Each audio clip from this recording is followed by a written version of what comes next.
Down in Fire Country, near a hot spring bath in the ninja village known as Konoha, a young shinobi was in a heated argument with his sensei. No, Naruto. I can't train you.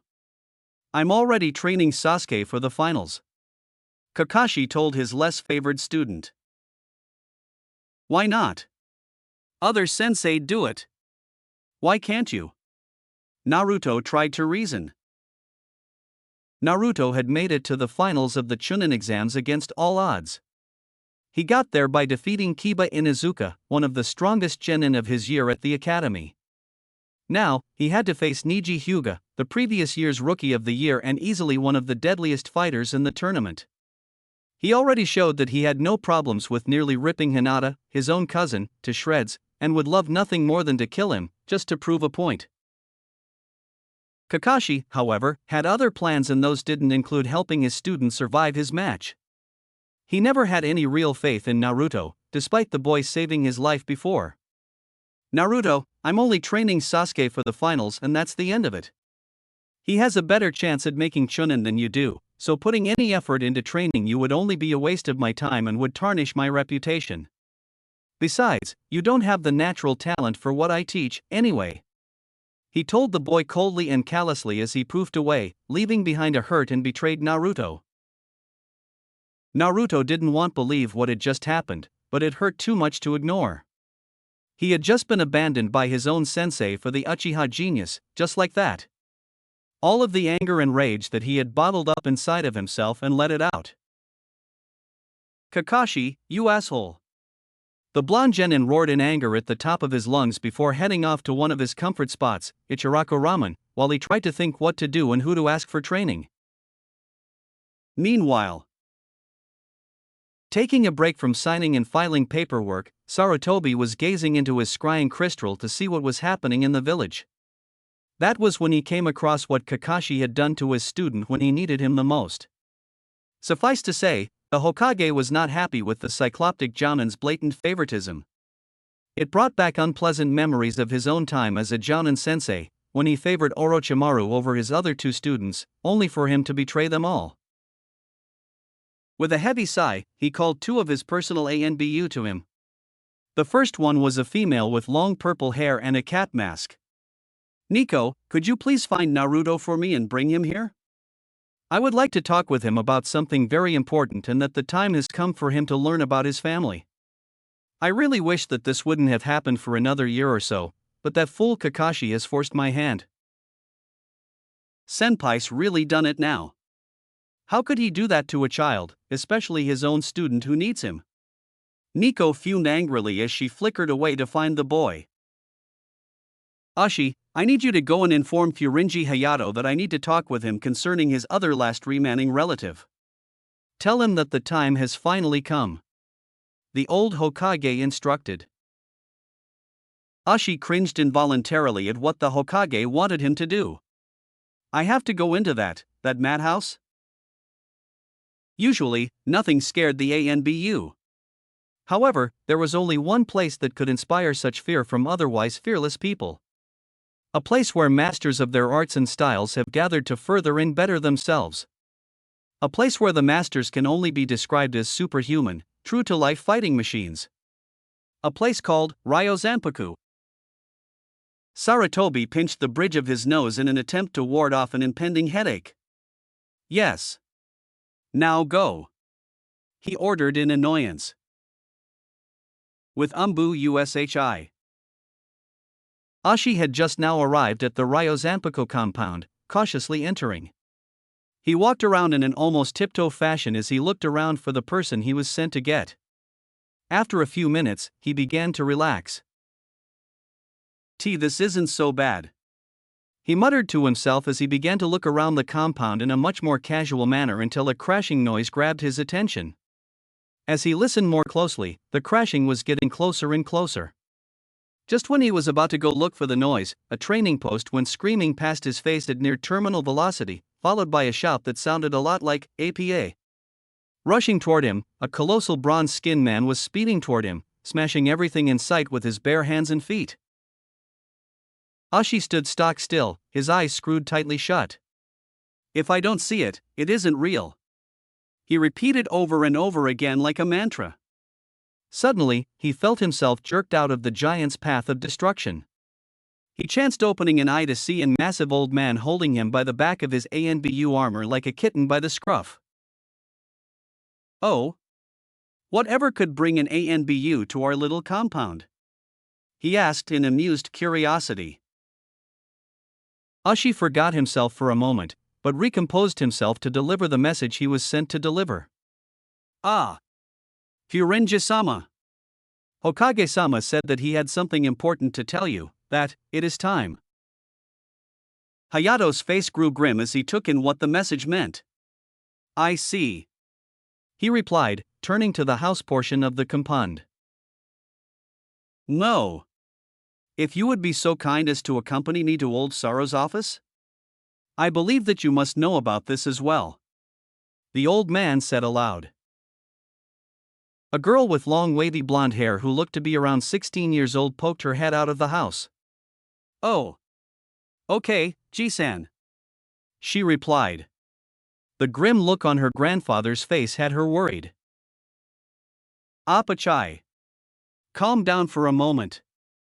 Hayato called out to the bronze giant, now called Apachai. Apachai stopped in place. "Appa?" he wondered as he walked over to the old man. "Apachai-kun, I need you to watch over the house until Akasame and the rest return. When they do, tell Shigeru I need to speak with her about something very important," Hayato told Apachai with a serious look on his face. Apachai knew that look and decided that it must be very important. "Hi. Apachai will tell Shigeru," he replied solemnly. Before the ANBU could perform the shunshin to teleport away from these crazy people, Hayato grabbed him, flung him over his shoulder like a sack of potatoes, and took off like a shot toward Hokage Tower. Hokage Tower. After a very brief, but very wild ride, the Ryozanpaku elder arrived inside of Sarutobi's office and knelt down, allowing Myo to jump off of his back and letting the dazed ANBU slump to the ground in a heap. "You know, Saro, your ANBU are getting a bit soft if they cannot handle a simple piggyback ride," the elder teased. Sarutobi grinned at the light-hearted barb from his old friend. "It seems that way," he admitted before turning his attention to Myo. "This lovely young lady must little Myo-chan. I haven't seen you in over 12 years," he added as he greeted the young woman. Hayato's face suddenly turned serious. "Is he here yet? I would like to see how the boy has grown." "Relax, Hayato. He will be here soon as I've sent an ANBU out to go find him," the old Hokage assured his old friend. "Tell me, how has his life been so far?" "I assume that either Jiraiya-kun or Tsunade-chan took him in? They are the godparents, after all," the old martial artist reasoned. The reaction that he got from his old friend was less than comforting. His saddened and distraught visage made both of the Furinjis very worried. "Ji-san, there's something wrong, isn't there?" Myo asked in a quavering tone. "It seems that way, and I'm going to find out why," Hayato told her calmly as he leveled a piercing stare on Sarutobi. Hayato knew of a couple people who would be very angry if something happened to the boy in question. Kusaka Shigeru was known far and wide as a mistress of all weapons, a title inherited from her sensei, Uzumaki Kushina, who herself was known as the war goddess. When she was very young, the red-haired Kunoichi found her on the streets of Takumigakure, starving and suffering. The woman took pity on the child and took her home to live with her. From there, the woman introduced her to the shinobi ways and found that she was just like her, a natural weapons prodigy. Shigeru absorbed the Kushina's skills like a sponge over the next few years, growing in skill and strength, as well as beauty as the years passed. Once Kushina married Namikaze Minato, she had a full family and soon had a baby brother on the way. Her life couldn't have been better. However, their happiness wasn't meant to last. On October 10th, Kushina went into labor while her Minato left to fight a demon that had attacked the village, the Kyubi no Kitsune. She had been sent to a shelter to hide away and be safe by Minato, but she wanted to help him fight and see her baby brother born. Sadly, by the time she got out to the shelter, the fighting was over. She was told that he died in the fighting while her mother figure died in childbirth, along with her baby brother. Shigeru went mad with grief over losing them all in one night, but eventually shed her grief and adopted a cold and uncaring persona, a stark contrast to the girl she had been before the attack. She rose through the shinobi ranks until she became an ANBU captain at the age of 16, retiring to the confines of Ryozanpaku only a year ago at the age of 24. Shigeru wasn't the only one lied to that night by the council and Sarutobi. The leaders of the Hyuga and the Lee clans, Hyuga Hayashi and Lee Tenmon, were both old friends of the Minato and Kushina, and had gone as far as to engage their unborn son to their daughters, Lee Raichi and Hyuga Hinata, as a way of binding their families together into the next generation. The two loyal Sannin, Jiraiya and Tsunade, had both left the village with clenched fists over the fate of their godchild. Jiraiya knew that Naruto was still alive and tried to provide for him financially since he couldn't be there physically, but the council only lined their pockets with almost all of the stipend money, leaving little to none for the boy. Tsunade had been told by Sarutobi that Naruto had died along with the young woman she almost saw as her daughter. She left the village that night without so much as a backwards glance, vowing to never return. The village civilian council, as well as the Sandame's two teammates and elders and the Uchiha clan, had crushed many hopes and dreams when they announced that the Kyuubi had murdered the son of the Yandame along with his father. Their reason for this was because they were both jealous and threatened by Minato's charisma and the Uchiha by his strength and uncopyable jutsu, not to mention the fact that he, along with his sensei, developed an anti-Sharingan seal in secret. He, Kushina, Tsunade, and Jiraiya all wore these seals to prevent Fugaku, the Uchiha clan head and bitter rival of Minato all through their Karas, from copying their hard work. Minato had gotten numerous complaints that the Uchiha had been stealing the jutsu and styles from all over the village, with Fugaku spearheading the offenses. Fugaku had always been very haughty and arrogant, never fully accepting Minato's authority as Hokage and constantly challenged it and calling his skills into question. Minato was always very forgiving, but Fugaku had finally stretched his patience too far. On October the 10th, he was planning on revoking the Uchiha clan's privileges and kicking them off of the council for implied treason, and to dissolve the civilian council for giving orders to his ninja and authorizing missions without his approval when the Kyuubi attacked the village. In the aftermath, a frazzled Fugaku pried a crying Naruto from his deceased father's embrace. Seeing an opportunity to grasp power for himself, he proclaimed him to be the demon reborn, but when he tried to assert his claim on the office of Hokage, old Sarutobi had taken the reins once again and took Naruto from his grasp. The council countered by whipping the populace into a murderous frenzy, bent on avenging the death of their beloved Yandame and his deceased son at the hands of the Kyuubi, who was now reborn inside of a baby boy, as well as making sure none of Minato's friends could come to the boy's rescue. They managed to get rid of Tsunade and Jiraiya, and told the girl that he and Kushina had taken in that the boy was dead. Sarutobi slammed headlong into damage control in an attempt to stem the damage that had already been done by protecting him as best he could, but many of his effort had been in vain, undermined by some of his own shinobi in council. He couldn't even come clean with Naruto's true heritage without some nasty repercussions, like the council actually killing the boy to keep their betrayal a secret. However, now that Naruto was older enough to protect himself somewhat and with the training that Ryozanpaku could provide, the council would no longer be a threat. He had hoped that Kakashi would be able to protect and train the boy, but the copy-nin had turned out to be a massive disappointment. Hayato listened to the entire tale and grew angrier with the council and the village with each passing minute, with Mio nearly in tears as they heard the finer details of the boy's life. When the tale wound down, he bowed his head in shame. He could have taken the boy in, but he too had thought the boy lost. Minato, my nephew, I am so sorry. I will atone for letting you down so badly by taking in your son as I should have long ago. He murmured as he turned to Sarutobi once again. I will inform the Hyuga and Lee clans of the boy's survival and see what they intend to do about the betrothal contracts. Until then, I will take over the boy's training. Kakashi has proven to be a liability. If he has a problem with this, he may deal directly with myself and the other masters. Hayato stated with an air of authority, as expected of the man who was originally chosen for the position of Sandaime Hokage, but declined it. Sarutobi only nodded, knowing that Hayato had every right to be upset. Before he could say anything, a figure appeared in the window. Sensei. I will still teach the boy everything that I taught his father. He was like a son to me, so I felt that what I have to teach is his birthright. The figure stated, coming into the light to reveal none other than Jiraiya. Ah, Jiraiya-kun. Good to see you, my boy. Hayato greeted. Hayato knew that his absence was not of his own doing, and if he had the choice, Jiraiya would have taken Naruto and raised him himself. Furinji-sama. It's been a long time. The white-haired sage greeted, until he saw Myo. Well, hello, pretty young lady. He all but shouted in glee until a glare from Hayato told him that it wasn't a good idea. What brings you here, Jiraiya? Sarutobi asked him to clear the air.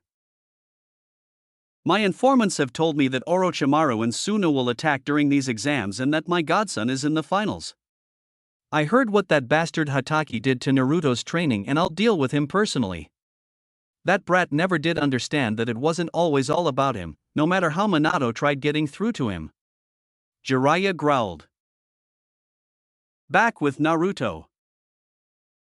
Naruto was arguing with Ebisu, who had come to lecture Naruto on the basics of etiquette as per Kakashi's instructions. Just get out of my way. I need to go train, and manners won't help me. What am I gonna do? Politely ask Niji to not kill me. He asked incredulously. Manners are a cornerstone for every shinobi. A shortcut to becoming a good, upstanding ninja of Konoha. Since you were only an orphan, Kakashi saw fit to have me instruct you in etiquette for the month until the finals. He wants you to at least lose with grace. Ebisu told him in a smug tone. Naruto seethed at what this arrogant ass was lording over him. This ass was rubbing his orphan status in his face, and so was Kakashi.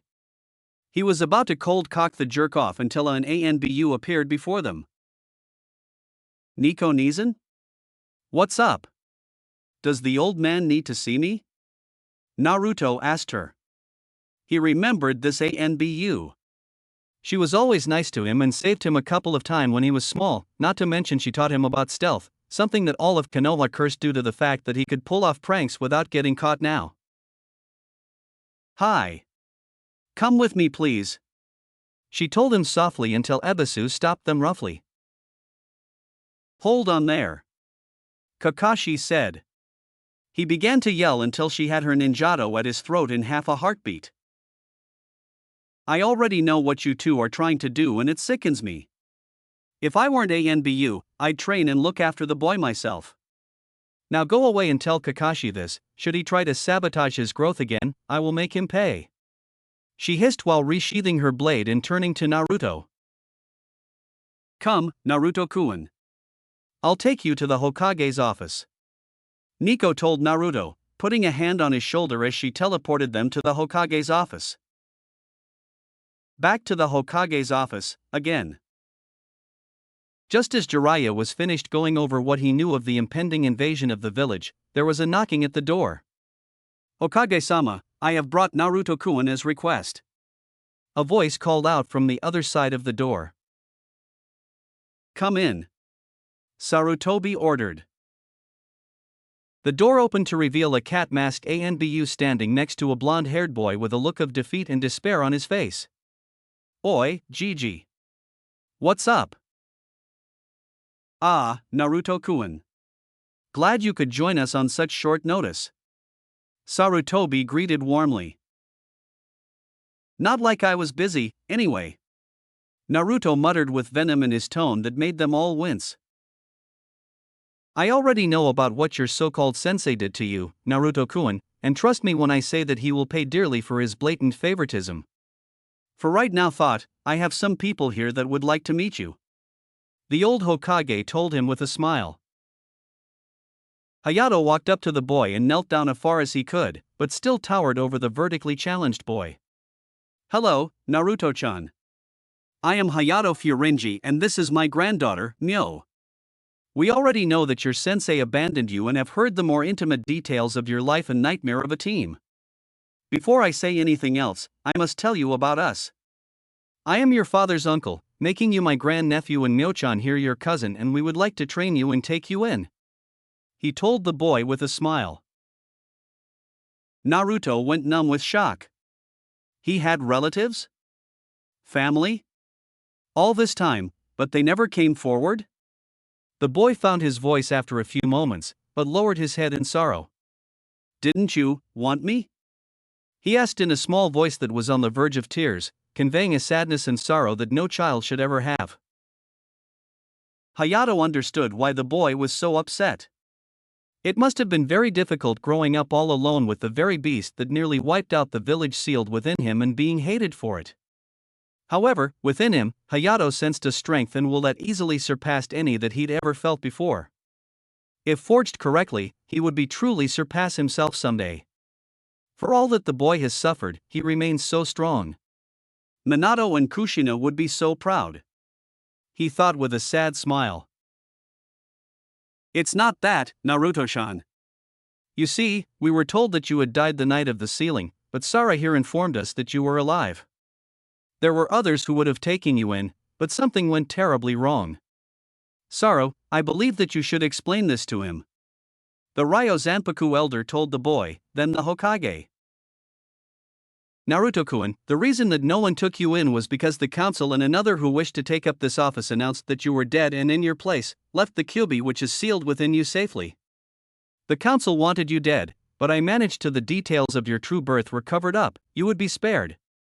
I truly regret that decision, because you parents had very good friends that would have taken you in without a second thought. Due to this, 2 of them left the village and the rest closed themselves away. The rest that did know and remained were forced to remain silent. Your parents also had 2 betrothal contracts for you to the daughters of 2 very prestigious clans, the Hyuga and the Lee clans. I will personally inform these people after we are done here, but for now, we will focus on your training. This man here is Jiraiya of the Sannin, who will oversee your ninjutsu training and introduce you to the sealing arts," he indicated to the tall, white-haired man. Jiraiya's eyes lit up as the cue to introduce himself came up. "My name is one that can hush a crying child, make ladies quiver in delight and my enemies tremble with fear. I am the holy sage of Mount Mayaboku. I am Master Jiraiya," he announced while doing a weird kabuki dance, one that made Naruto snigger, then laugh out loud. "Ha ha ha. That was a good one. I'm gonna like this guy." He laughed wholeheartedly. Sarutobi pinched his nose. "Jiraiya, you're still doing that strange introduction? No matter. I believe that you should tell the boy who you really are. He deserves to know." Jiraiya's mirth and playfulness faded into a grim smile. "Naruto, I'm your godfather," he choked out. It was hard to say it. After all, what could you possibly say to a child you were entrusted with, but never got to meet in person? What? I'm your godfather, kid. In fact, I was the one who named you. I know that nothing can make up for years that I missed, but I would like to train you as well, and pass down some things that I taught to your father that made him famous, along with a couple of birthrights that rightfully belong to you," Jiraiya told his godson. "So, if you're my godfather, you knew my parents." "Yes, I knew them. However, I can't tell you about them now. Maybe later on over a bowl of ramen," Jiraiya told him. "Why not now?" "Because we don't know who else could be listening. If the wrong people found out before we were ready, it will bring some real trouble. But believe this, if you make Chunin, I'll tell you everything you want to know," he bargained with the boy. Naruto's face lit up with a dazzling smile filled to the brim with determination. "All right. Just you wait, Kyufu. I'll make Chunin for sure," he announced cheerfully, his bright spirit showing through once again. Jiraiya smiled widely and proudly. He was happy that his godson acknowledged him and proud of the spirit that he was showing. Just like his mother. A real handful, but he has his father's drive and determination. An otherwise perfect blend of his parents. Wait, something's wrong here. His chakra flow seems messed up somehow. Naruto, could you channel some chakra through your seal? I need to see something. He told the boy seriously. Naruto looked at Mio cautiously, but Hayato put his fears to rest. She already knows about the Kyuubi, Naruto-san. He reassured the boy, with Mio giving him a warm smile. I do, Naruto-kun. I know that it must take a lot of heart to keep it at bay, and I'm proud of you for that. She told him softly. Naruto felt much more at ease and did as he was asked, lifting his shirt and jacket to expose his seal. Jiraiya inspected the seal closely and found the abnormality. Gojio Fuin, the only people who know that spell are myself, Sensei, and Orochimaru. That bastard. He growled. Fooling around with a Jinchuriki's seal without knowing what you're doing was very dangerous and foolhardy. He could have easily released the beast and killed them all. He closed his eyes and concentrated, igniting his fingertips with chakra. Gojio Fuin, Kai. Jiraiya thrust his fingers into the seal, releasing the spell Orochimaru had on him and freeing up his chakra control. The force of the thrust threw Naruto's small frame back until his new cousin appeared behind him and caught him. Are you okay, Naruto-kun? No asked with no small amount of concern. Why yeah. Thanks, Mio-chan. He thanked her as he walked over toward Jiraiya again. What was that? Was it what that snake freak did to me? He asked Sarutobi, who nodded. Yes. One of my other students, Orochimaru, did that to you. I know that I told Kakashi about that, but it seems as though he ignored it for the Uchiha. He will have much to answer for when I see him next. The old Hokage growled, letting out a sharp burst of ki to no one in particular. However, the fact that you defeated the Inuzuka heir with that extra burden on you has proven how much you have grown in strength. I estimate that the seal reduced you down to maybe 30% of your maximum strength at best. I'm very proud of you, and if you keep this up, making Chunin this time around will not be beyond you. The other Kage and daimyos knew about what happened to you and were very impressed with what you could do. Sarutobi informed the boy with a proud grin. Naruto flushed with embarrassment. Maybe Sakura-chan will forget that team and let me take her out on a date if I make Chunin. Yeah. He cheered. Sarutobi shook his head. Jiraiya, Hayato, and Mio all wondered what that was about and asked him. Sakura Haruno is his teammate and the girl he has a crush on. Unfortunately, she is an Uchiha fangirl, quite a fanatical one at that. Every interaction with her has led to the boy getting punched around and insulted. He truly does have feelings for the girl, but she all but tramples on them. He told them sadly. Hayato sighed. Mio clenched her fists in anger, causing her knuckles to pop loudly. If she does that to him again, that girl will pay dearly. Mio stated with barely maintained calm. Jiraiya was reminded of himself back when he was younger when he chased after Tsunade. He really did have feelings for her and still does, but she would never return them. It made his heart ache for the boy, how he had grown up not knowing what love was and was confusing this girl's beatings for affection. Sarutobi had just the cure for this, however. Naruto-kun, if you remember, I told you that your parents had marriage contracts out for you to 2 clans. If you would like, we could go and meet with them. But what about Sakura-chan? Naruto, in all seriousness, has she even shown you any kindness? Any at all? He asked the boy, whose face fell. He didn't want to shatter the boy's hopes like that, but it had to be done to open his eyes to something far better. One of the girls who was betrothed to him he knows has had a crush on him for a long time now and would treat him right. No, Gigi, but maybe after I make Chunin, she'll. He tried to argue but knew he was beat. So, she really hates me? He asked sadly. I'm sorry to say that as long as Uchiha Sasuke is around, she will never see the wonderful person she's had under her nose this whole time. Naruto's face fell in disappointment, but remembered the girls mentioned. Hey, Gigi. Can I meet them? He asked hopefully. Sarutobi smiled. Of course you can. We can all go. Hayato has agreed to become your legal guardian, being your only blood relative remaining of age to do so. You also have others to meet. Cool. Let's get going then. He chirped as they got underway. Konoha Hospital. The party arrived at the hospital in record time, with Jiraiya and Sarutobi using the Shunshin to teleport there and Mo and Naruto traveling via piggyback on Hayato. Nyo slid off of his massive back and helped Naruto get down, who was dazed but was grinning. That was fun. Let's do that again sometime. He cheered. Hayato laughed heartily at his nephew's spirit. Okay, maybe later. He whispered conspiratorially to the boy. The party walked into the hospital with Naruto in the lead, only for him to be stopped by one of the doctors. What are you doing here? He sneered at the boy until he saw the Hokage and his guests behind the boy, all of them glaring at him.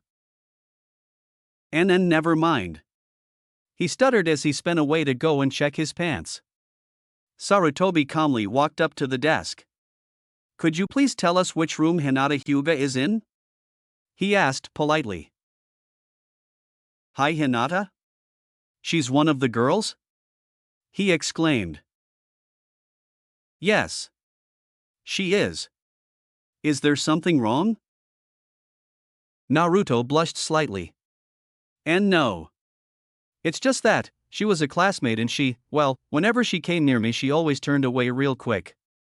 Then, at the Chunin exams, she gave me this bottle of salve that Kurenai-sensei said Hinata made herself for me.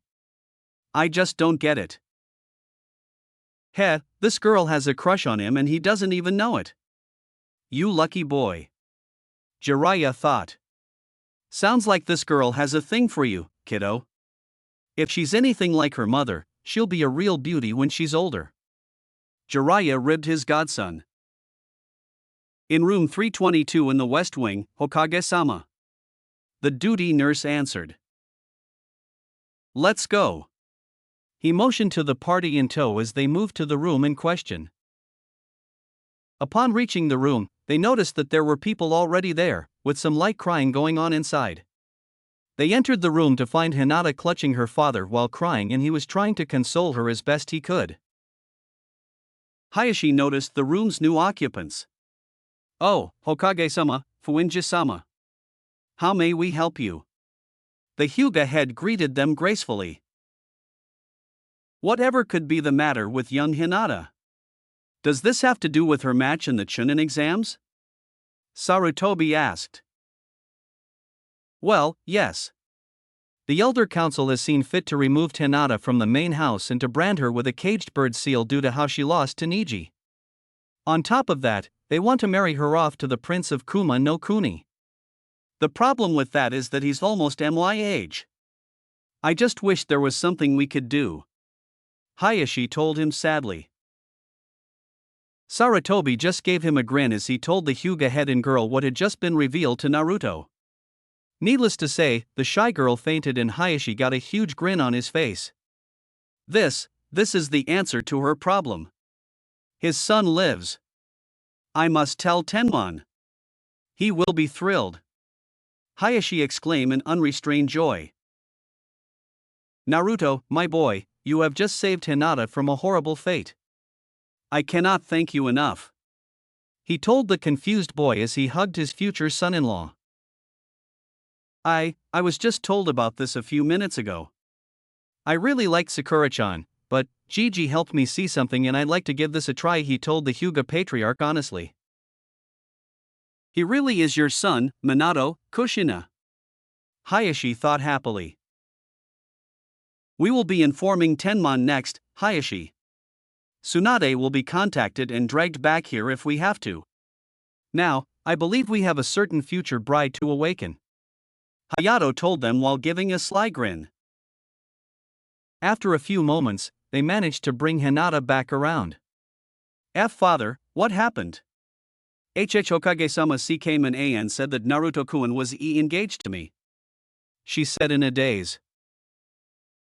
It wasn't a dream, my daughter. You see, a very good friend of mine and I decided to engage the two of you. We felt that since we got along so well, you two would as well. I thought that he died along with his father on that fateful day, but Naruto lives. It seems that we don't have to worry, since it seems that you are quite taken with the boy on your own. Hayashi chuckled, while the girl's face blushed bright red. Hey, Hinata-chan. How are you feeling? He asked her with concern. I am fine, Naruto-kun. She replied as the two began to talk. The adults watched the way the two children interacted with a smile. There was a lot of blushing and nervousness, but they seemed to be getting more and more comfortable with each other with each passing minute. Unfortunately, the time to leave arose. Naruto-chan, we have to be going now. You can come by and see her later if you wish. Hayato told the boy as they prepared to go. Naruto sighed. Well, I'd better be going now, Hinata-chan. I'll see you again soon. He told her cheerfully. However, as he rose from the bedside, Hinata did the last thing anyone would expect from her. She pulled him back and kissed his cheek. Goodbye, Naruto-kun. She told him shyly as he was dragged from the room in a near catatonic state by his godfather and granduncle. As soon as he left the building, Hinata let out an ear-splitting squeal before passing out again, a huge smile on her face. Hayashi sighed and chuckled as he went over his next move to make now that he can actually help his daughter. Now, I can finally fulfill my pledge to you, Minato, my old friend. I know that your son will make my Hinata very happy and treat her well. All that's left to do is deal with the council. Hayashi thought as he began to formulate a plan to deal with the meddling council of the Hyuga. Lee family compound. Another wild ride across the village saw them in front of the Lee family compound. It was a large, spacious chunk of land that had a main manor house with large gardens and an equally large training ground attached to it. It had very traditional stylings to it, that meaning it had tatami in nearly all of the rooms save the kitchen and a spacious open-air bath. Naruto was floored by how big the place was. Wow, this house is bigger than my whole apartment complex, he exclaimed in awe. The two guardsmen at the gates chuckled at his statement as Sarutobi walked up to the gates. Ah, Hokage-sama. How may we help you? One guard asked politely. Yes, the Furinjis, Jiraiya, this boy and myself have some business with the master of the house. Is Tenmon in by any chance? The old Hokage asked. The other guard was floored by how many important people were at their gates this day. Ah, yes. He just returned a few moments ago, Hokage-sama. I shall guide you all in. The guard replied respectfully as he opened the gate and let them inside. The inside of the mansion had Naruto gaping at every turn. It was expected since Naruto lived a very humble lifestyle, if one could call living in a pest-infested, run-down apartment in the red light district humble. It really drove home just how much he never had, but the money didn't really matter to him. He just wanted a family, plain and simple. Finally, they came to a large study where they all came to a halt.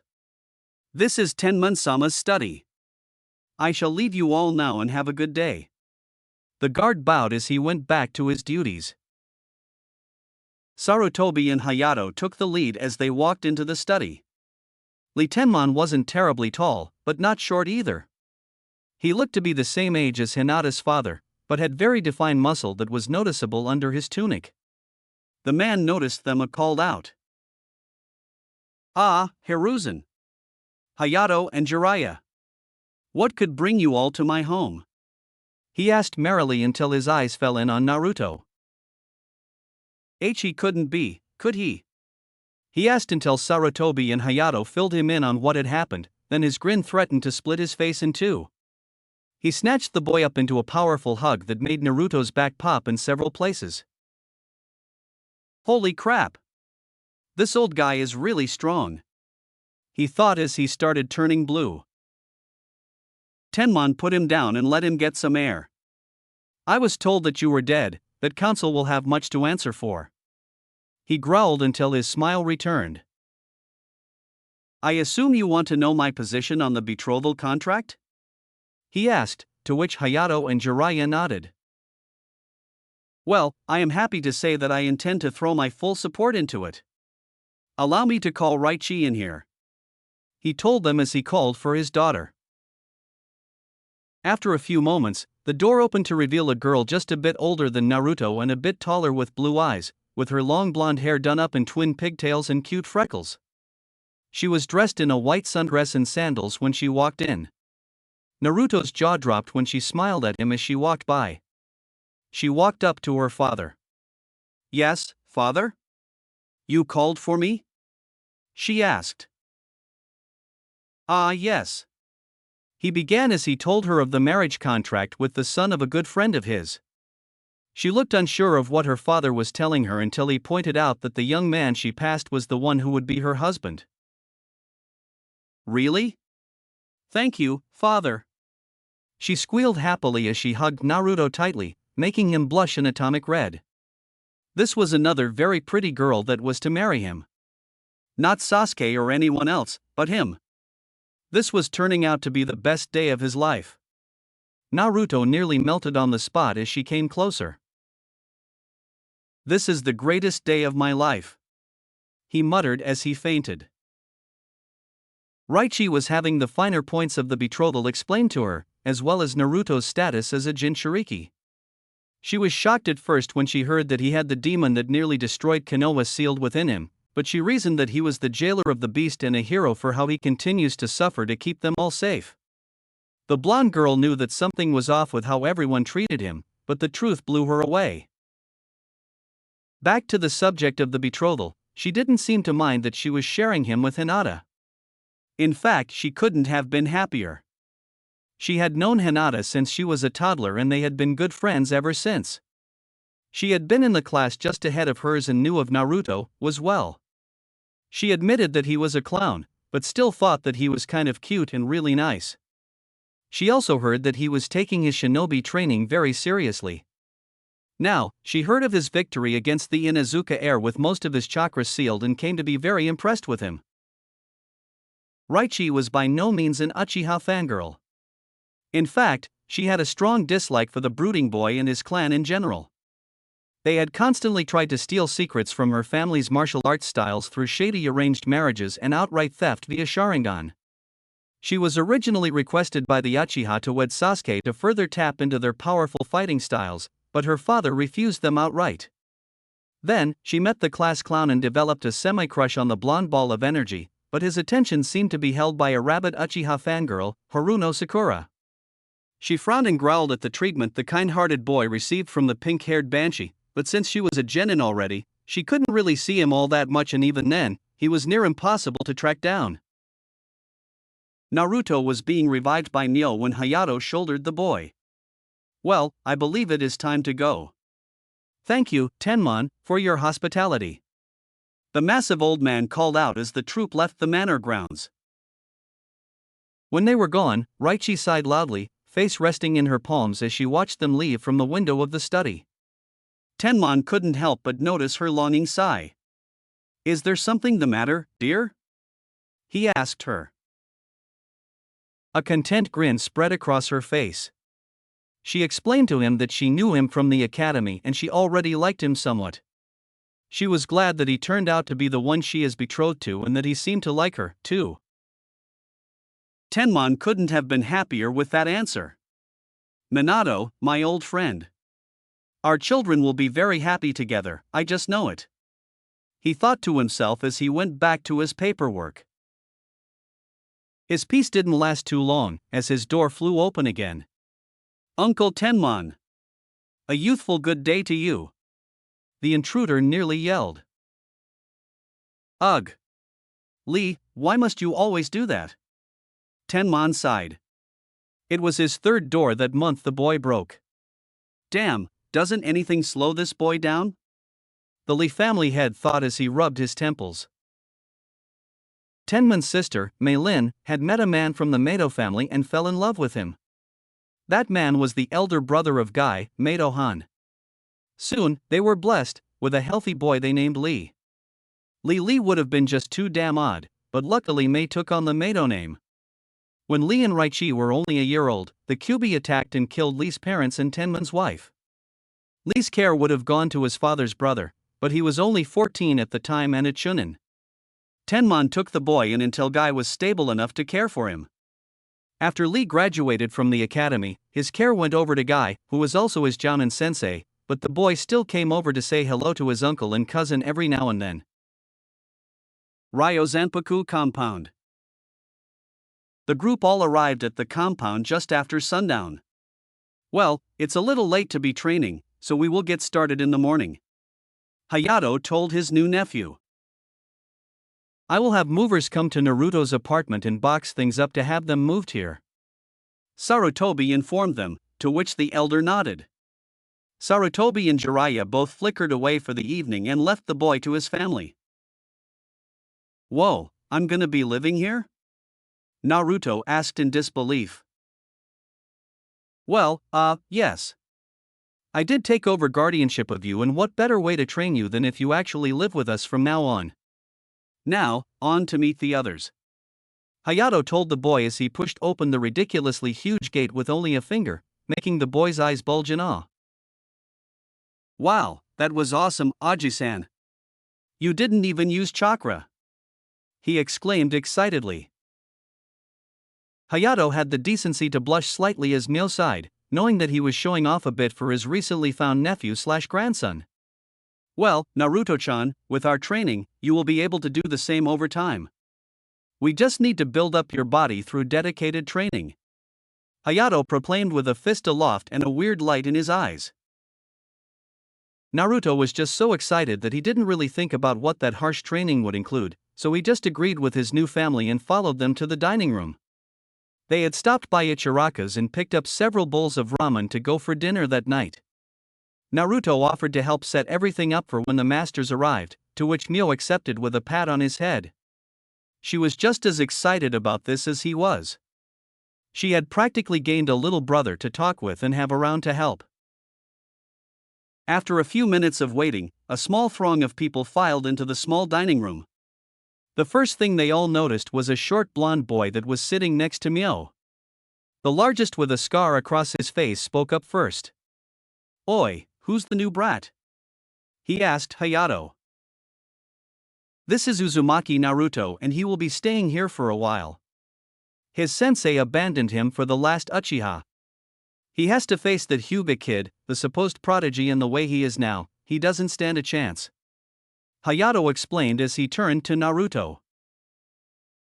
Naruto-chan, from the right, we have Kwetsuji Akisame, an artisan and jujitsu expert, he said, indicating a tall man with a mousy mustache with a gi and hakama pants. He looks kinda strict, like a lot of the academy instructors. Next, we have our karate user and self-proclaimed 100th Dan brawler, Shio Sakaki.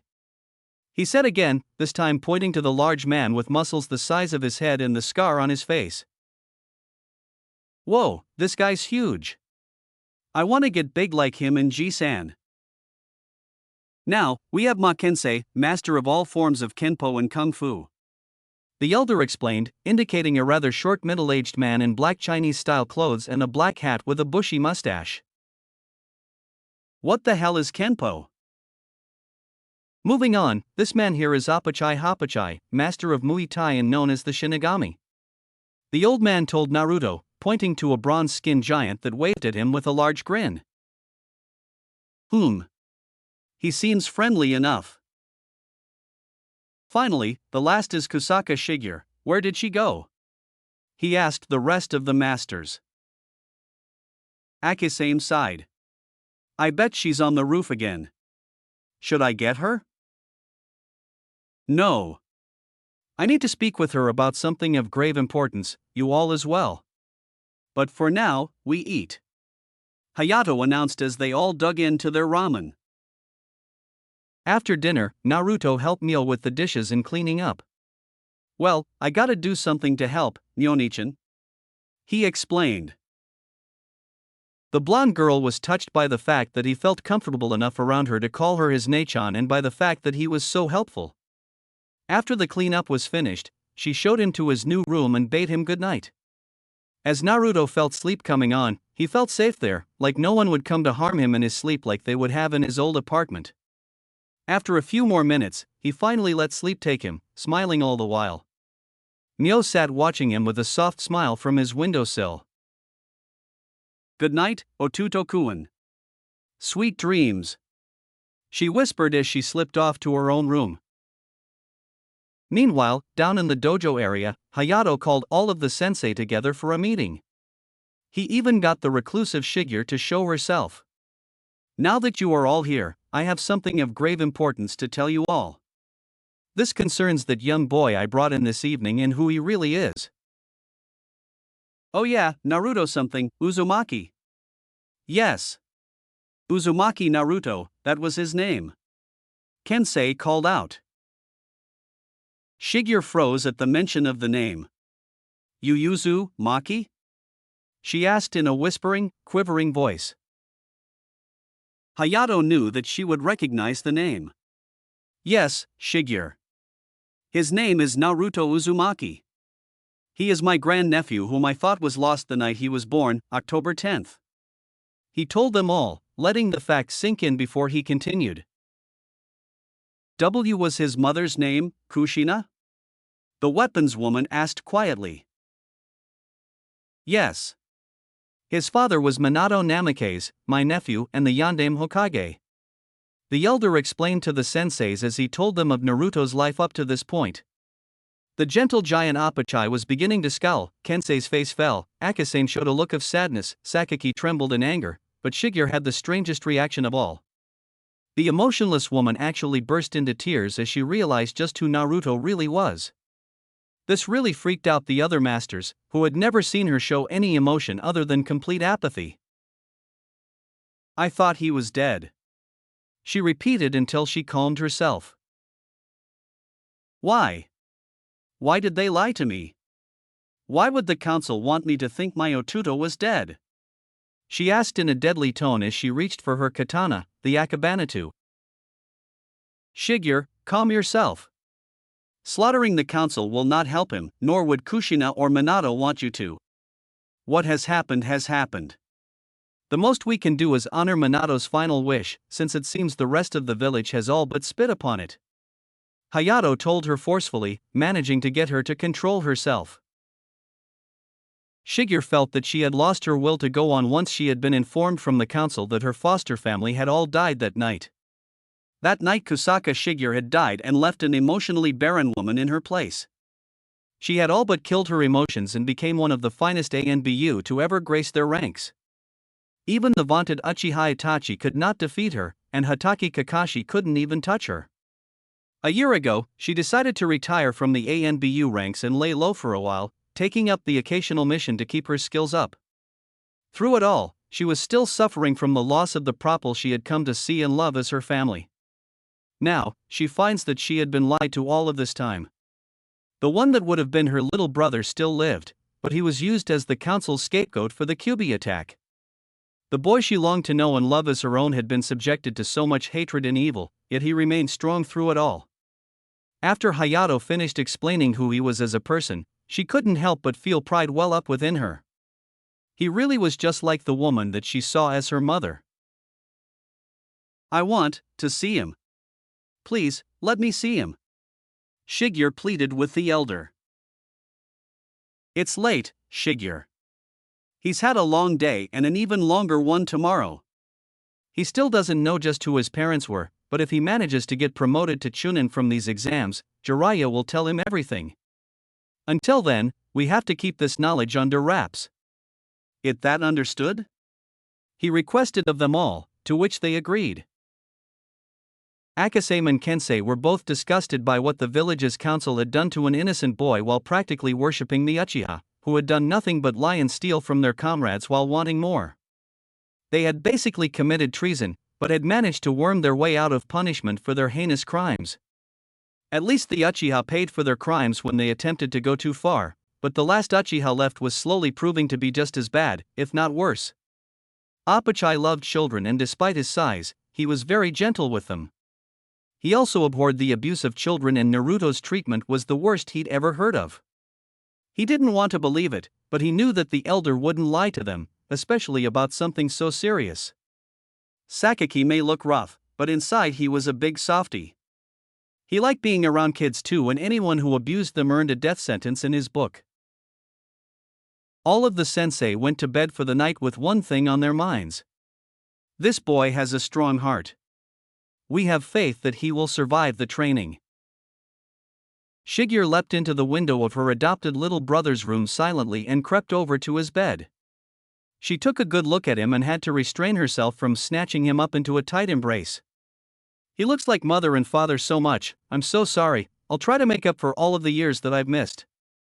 The once emotionless weapons mistress thought sadly as she kissed him lightly on his forehead.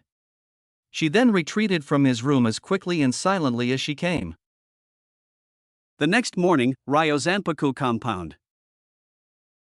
It was barely 4 in the morning when Naruto received a tap on his shoulder. Mmen. Monichan, that you? He asked sleepily as he faced the person who did the tapping, only to find the wiry mustache man from the night before was in his face. Get up! Was Akasame's command, light seemingly coming from his eyes making him think it was a genjutsu. Ah! What the hell? Naruto exclaimed, grabbing his clock to check the time as it was still dark. 4 in the morning? What did you wake me for? He yelled.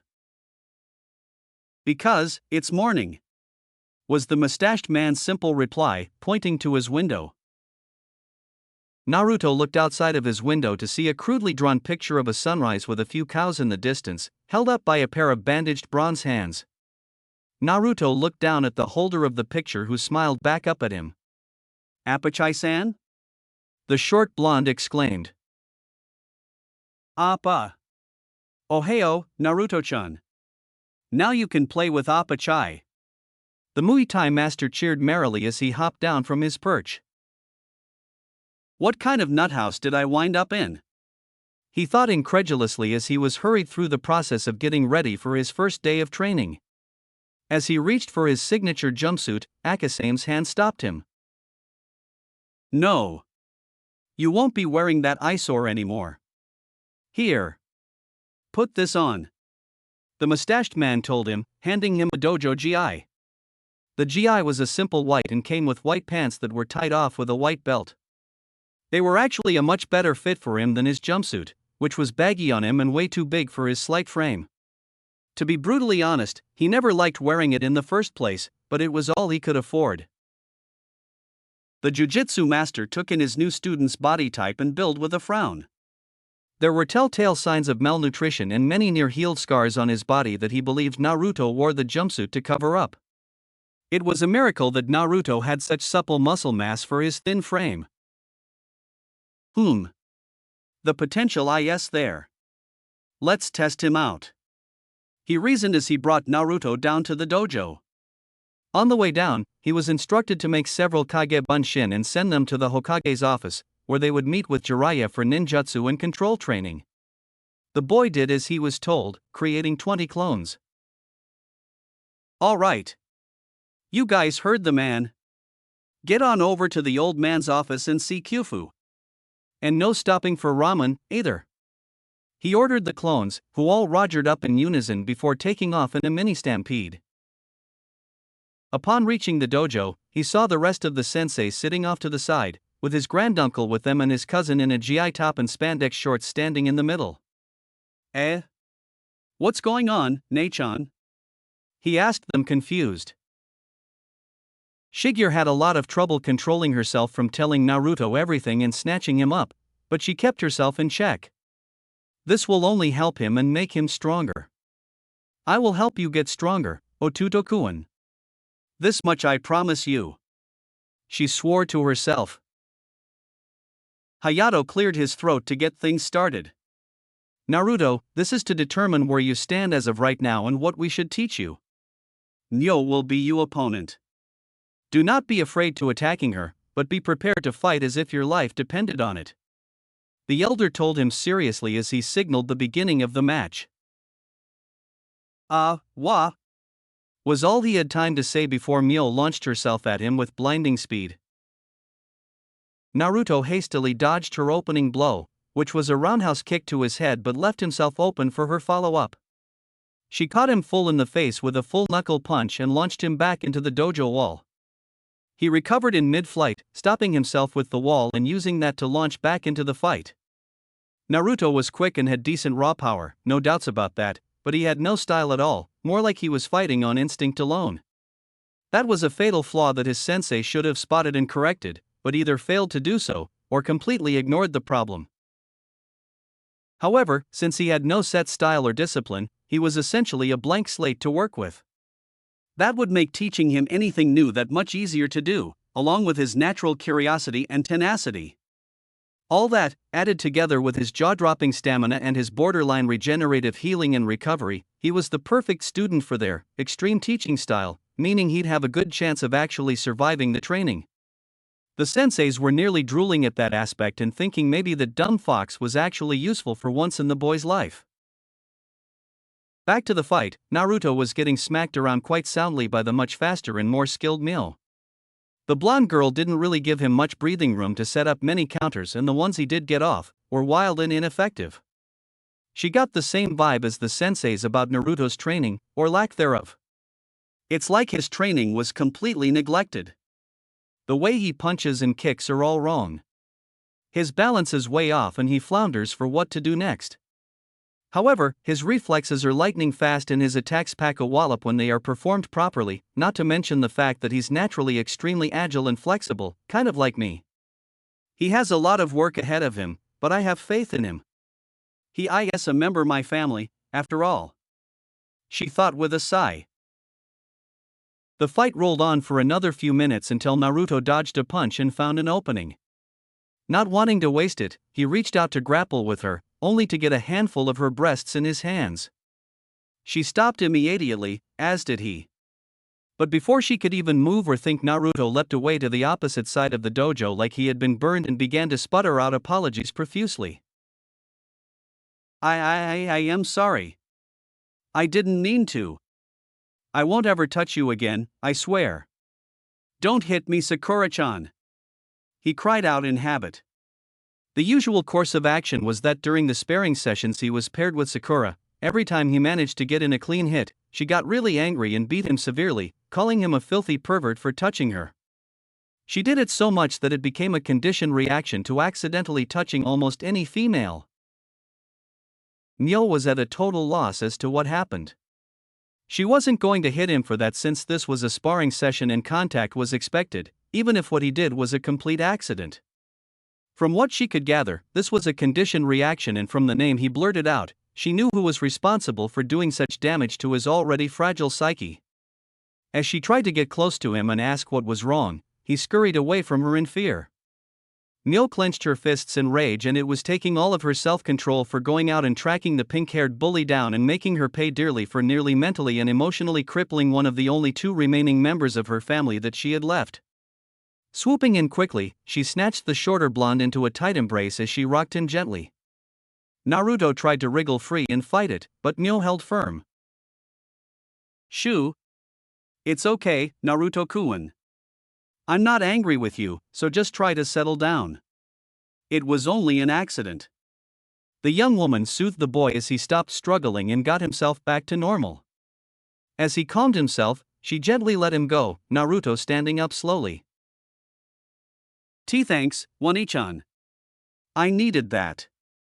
He sniffled lightly as he thanked her. It was no problem, Naruto-kun. You're my family and a family always helps each other. Mio told him with a radiant smile. Family, I like this, having a family. He thought as he was brought out of his musings by the concerned gazes of the masters. The sensei were all crowded around him, pondering what to do with him. Naruto instinctually averted his gaze from them, ashamed for how poorly he performed. He knew that Mio could have taken him down in only a few moves, but he knew that she was dragging it out. However, he thought that she was just toying with him, like Sasuke and Kakashi always did in their spars. Screwing his eyes shut, he braced himself for either the laughter at his expense or the longest chewing session that sometimes followed his spars with his team, from all three teammates. I think I know how to fix this. One of the senseis, Kensei, spoke up. Naruto-chan, please follow me. The short Kenpo master asked of him.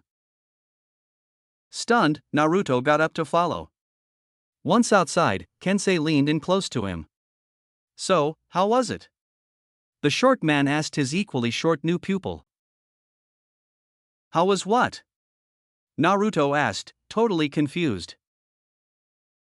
Nyo-chan's breasts. Were they soft? The short man asked in a pervy giggle as he pulled out an agonizingly familiar orange book. Wah! Hey!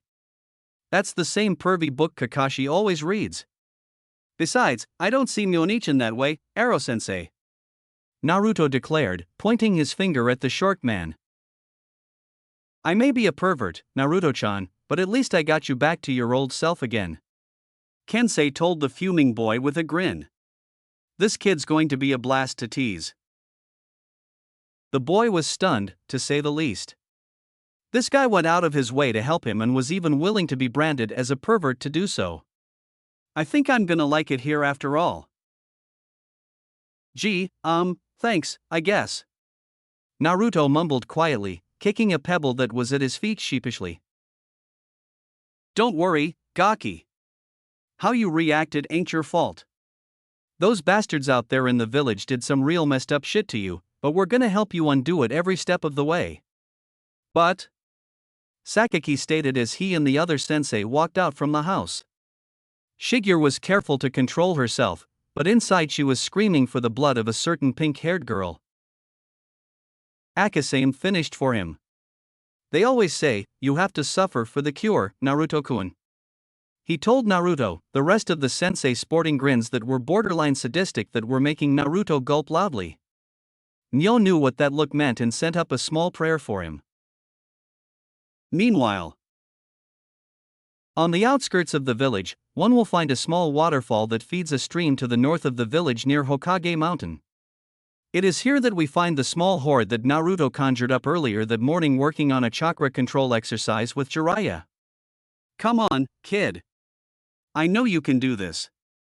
Just concentrate. The white-haired Sannin coached. After around a few more minutes of trying, Naruto's clones were getting the hang of the exercise. Hey, Kyufu. We're doing it. The clones whooped in glee as they danced on top of the water's surface. Jiraiya looked on with a smirk.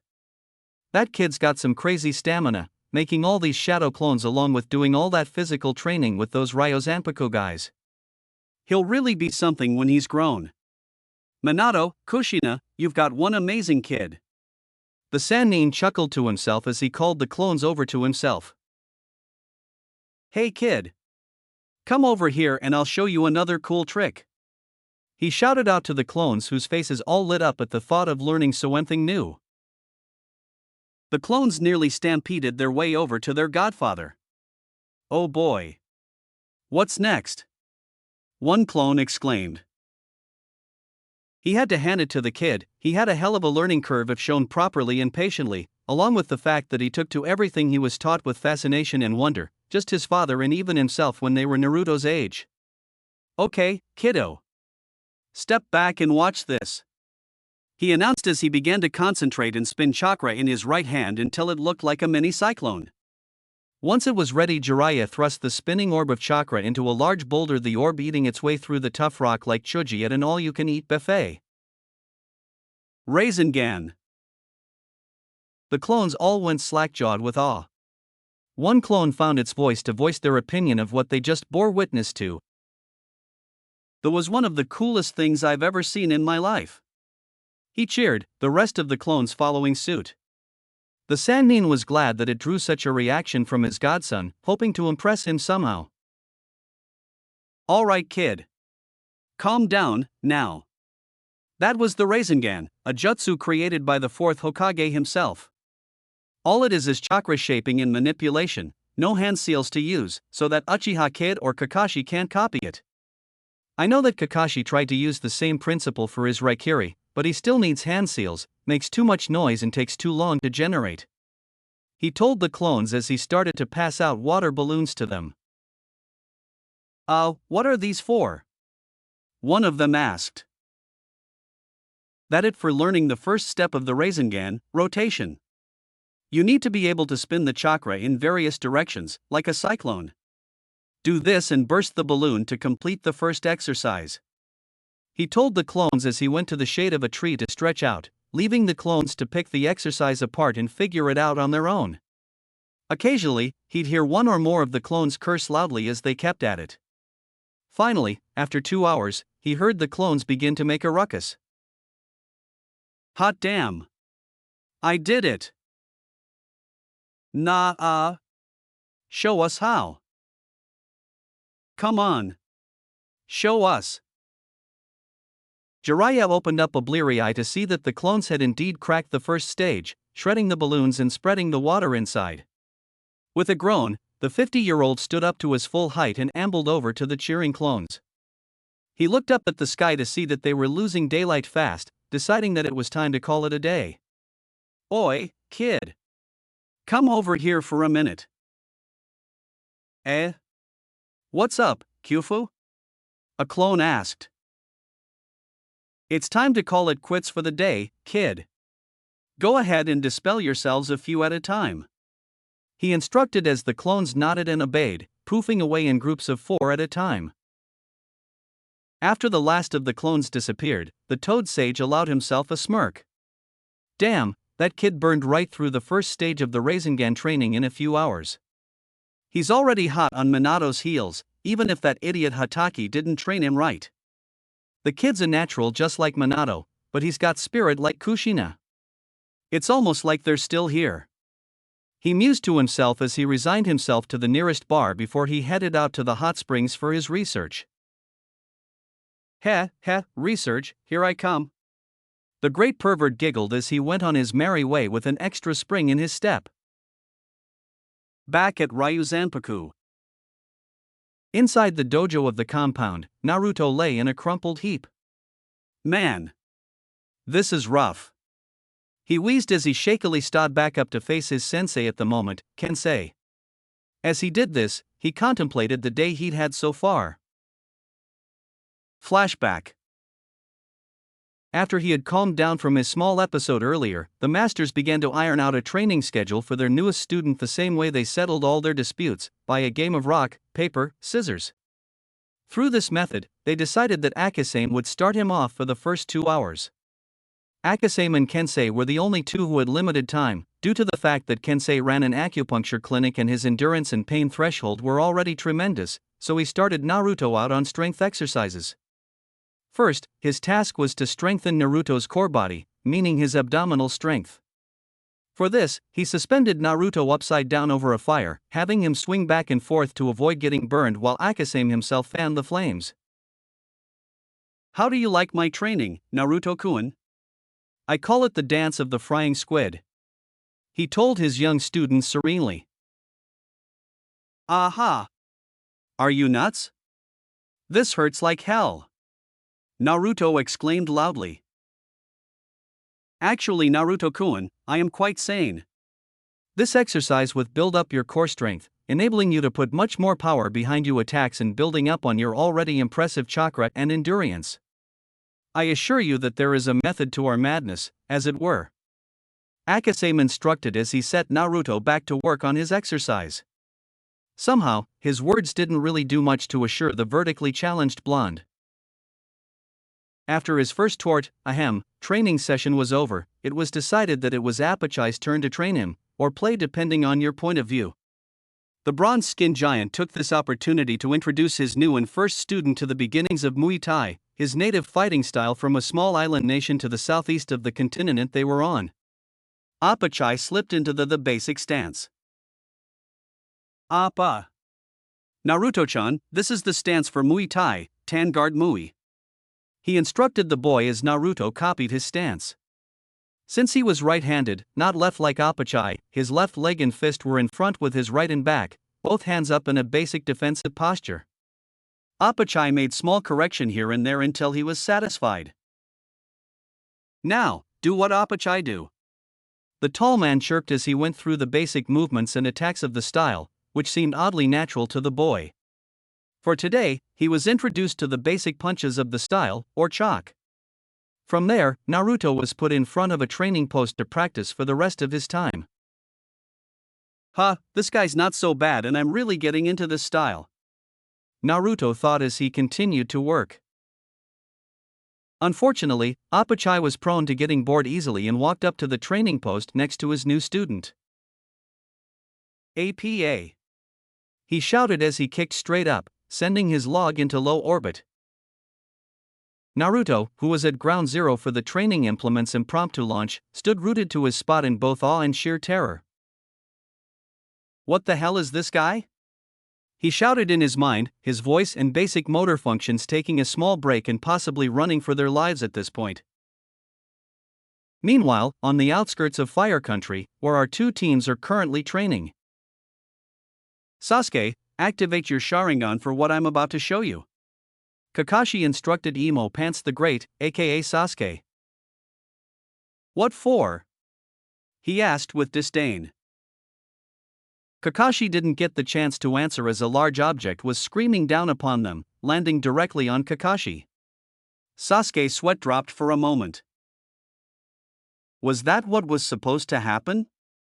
He asked in a bored tone as he inspected the object, which turned out to be a training post, but it was charred from re-entering the Earth's atmosphere. Where the hell did this come from? No matter. Hey, Kakashi, get up and give me more jutsu, he told the broken form of his teacher, lightly prodding him with his foot. Back at Ryuzanpaku, Apachai's time was up and the next person took over. This one was more reluctant to train with the boy, stating that he didn't train brats. This naturally put a bee under Naruto's bonnet as he stomped into the living area to fetch his reluctant sensei. Oi! Sakaki-sensei! Let's go! He told the massive and scarred man. Go away, kid! I don't train brats! He yelled, nearly tossing Naruto back with just the wind from his shout, but the blonde was, if anything, stubborn as a mule. No way, pal. I need you to train me and I ain't going nowhere until you do, Naruto declared as he sat down on the couch in Sakaki's room, crossing his arms and jutting his chin in defiance in true Naruto style. Even though he was testing Naruto's legendary stubbornness, he was still impressed with the boy. The mountain of a man started to chuckle lightly. It kept getting a little louder over the next minute, until full-blown laughter erupted from the man. Ha ha! You've got guts, Gaki. I think you and I are gonna get along just fine, he chortled as he stood up, leaving a confused blonde in his wake. Oi, you comin' or what, Gaki? He called out to his student with a grin. After that, the two got started on the basics of Sakaki's martial art, karate. Starting where Apachai did with his instruction, he began with the basic katas of the style and had Naruto work on his form, punching and kicking away on the same training post as before. Now, karate is a martial art that is meant to enable an unarmed person to fight an armed person on equal grounds. Most of your strength will be coming from your core body and your hips. Sakaki said he had to go get something and had Naruto continue until he returned, but Naruto was so engrossed in what he was doing that he zoned out. Sakaki came back with an iron girder and slammed it into the ground next to his student's dummy. Well, I might as well get in some light practice, Gaki? He joked with his student, who stopped punching to gawk at what was about to happen. Shasu! Sakaki roared as his fist slammed into the metal construction item, warping the girder with his first hit and continuing to go to town with a series of blows so rapid, he couldn't even see them until he stopped, leaving the girder distorted beyond all recognition. That was one of the coolest things I've ever seen, he muttered in awe as his time limit ran out. Next on the list was Shigure. She was especially reluctant about training since her methods were rather rough, but remembered that Kushina trained her in a similar method and Naruto healed like nobody's business. Her first exercise was an accuracy drill with his thrown weapons, with her constantly taking pot shots at him to distract him. Awa! Hey, watch it! Naruto yelped after a kunai grazed his face. Naruto-kun.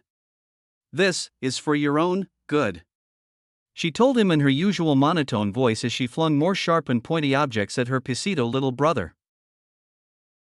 After a target practice season that left Naruto feeling like the target, she pulled out a wooden bakken and threw it to him.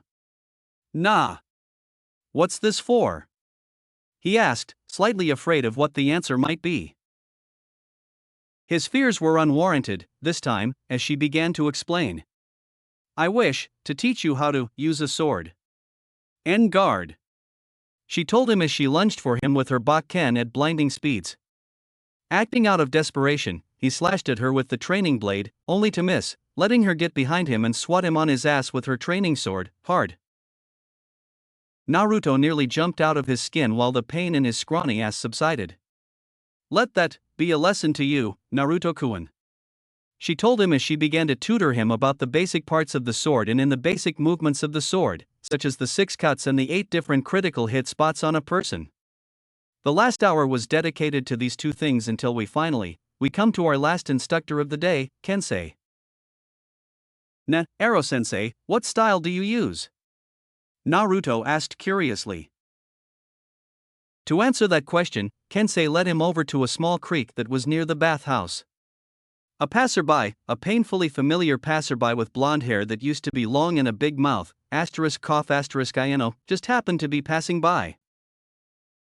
What's that idiot Naruto doing with that old guy? She wondered as her curiosity got the better of her. Kensei noticed her, but smirked to himself, turning his attention back to Naruto. Well, Naruto-chan, I am known as a master of all forms of kung fu and kenpo. Even the Hyuga Juken and the Goken that your friend Lee uses have their origins in my arts, so I can teach you how to fight a Hyuga without getting shut down. Naruto nearly had stars in his eyes. Whoa, that's neat! He exclaimed. If you will allow me, I will demonstrate a technique from one of the styles I shall be teaching you, Hakkyoukyuken, he told the starstruck boy as he calmly walked over to the water's edge and placed a palm just over the water's surface. He took in a deep breath and let it out slowly. Haa. He grunted as the surface of the water seemed to explode around his palm thrust. The most amazing thing about it was that his palm never touched the water, it was the sheer force of the blow that caused the water to seemingly detonate like someone ignited an exploding tag. What the hell was that? That old man's training that doofus Naruto? I gotta ask Forehead about this, she thought as she continued to watch. What the hell was that, Ero-sensei? That was freaking awesome! Naruto cheered. That was just a basic palm thrust, but the purpose of this demonstration was to show you the aim of this art, to achieve maximum effect with minimal watched movement. I think it will help you with your concentration and patience, my boy, the short master told Naruto honestly and seriously. Cool. It doesn't even matter that Kakashi team abandoned me anymore. I'm learning way more from you guys in one day than he taught me in months. Naruto cheered. I agree, Naruto-chan. Hatake was certainly a poor example of a teacher. Abandoning a student is one of the worst sins a sensei can commit against their student. Now come, we have much to cover within the 2 hours we've been allotted, he told his pupil, guiding him inside. Ino, who was watching the whole thing, left quickly to tell Sakura the juicy gossip that she just found. Even if they were rivals, she still traded gossip with her ex-best friend. Flashback end. Naruto was snapped out of his reminiscing about his day when he heard Mio call out that dinner was ready.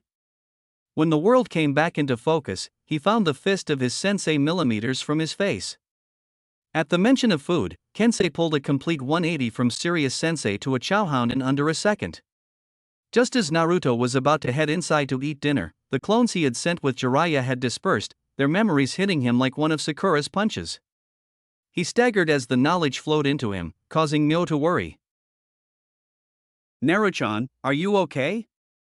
She asked in worry as she supported the staggering boy. Why yeah, I'm okay, Myonichan. He told her as he steadied himself to enter the dining hall. Dinner was in and of itself an adventure. He was seated in between the two most notorious food thieves in the house, Kensei and Apachai. No sooner than the food was set before him, the two swooped in on his rice bowl, but Naruto had been dealing with the likes of them his whole life, so he leaned back slightly to evade them and nearly gulped down the rice in one fell swoop. Hayato and the rest saw this and were happy that he wasn't the type to let his guard down easily, but knew that the life that he'd lived thus far was responsible for this. That was good rice, Wanichan. Naruto called out merrily as he held out his bowl for seconds. The other two sensei spared a grin for the foxy-eyed blonde between them. It had been quite a while since their mealtimes had become fun, and even longer since Shigeru had actually joined them for supper. Now here she was, sitting amongst them with her pet mouse Tuchamaru perched atop her shoulder, eating and actually smiling slightly. Hayato knew then and there that having Naruto live with them from now on was a wonderful idea. It was bringing everyone closer together and making them much happier. Myo was smiling much more now since she now had something of a little brother to care for and to dote on. Sakaki was a little happier with having the ballsy blonde around. It was like having a nephew for him. Kensei saw much of himself in Naruto's carefree and jolly nature, while Apachai was happy to have a playmate again since the nice man in the spandex became too busy to spar with him, having his own students to teach. Now, they were a family. Meanwhile, at the Yamanaka flower shop, Ino had called Sakura over to her family's flower shop to dish out the dirt on what her idiotic teammate was up to this time. What is it, Ino pig? I have better things I could be doing, like winning Sasuke-kun's heart, Sakura told her rival pointedly. Ino scoffed. Yeah right, just keep telling yourself that, forehead. Anyway, I saw something weird today and it revolved around your teammate. What? Quit stalking Sasuke-kun, pig! Sakura screeched. Who said that I was talking about Sasuke-kun? I meant Naruto. Ino amended. Why should I care about that idiot? Ouch, that was a little too harsh, forehead. I don't even treat my teammates like that. Ino thought as she told Sakura everything she overheard. After hearing everything, Sakura just scoffed. So what? That little idiot will just lose to Niji, anyway. I'm not surprised that Kakashi-sensei kicked him to the curb since Sasuke-kun deserved the training more anyway. He'd be better off if Niji just beat him up so badly that he gets kicked off of our team. We never wanted him there, anyway. Ino couldn't believe that his ex-best friend was so heartless. Sakura, how could you be so cruel? Even if Naruto was a little annoying sometimes, he doesn't deserve that from you, she thought. Sakura, I think you should leave now, Ino told her in an even, yet firm tone. Her father instilled into her the fact that every Konoha shinobi is her comrade and deserves that much respect, at least. Naruto had earned his place in the finals and Ino was beginning to see that the dead last wasn't as such anymore, especially with what she heard earlier that day from the strange old man and Naruto himself. Ino's thoughts carried her back to a conversation she had with her father upon the first time she met her fellow blonde. Flashback.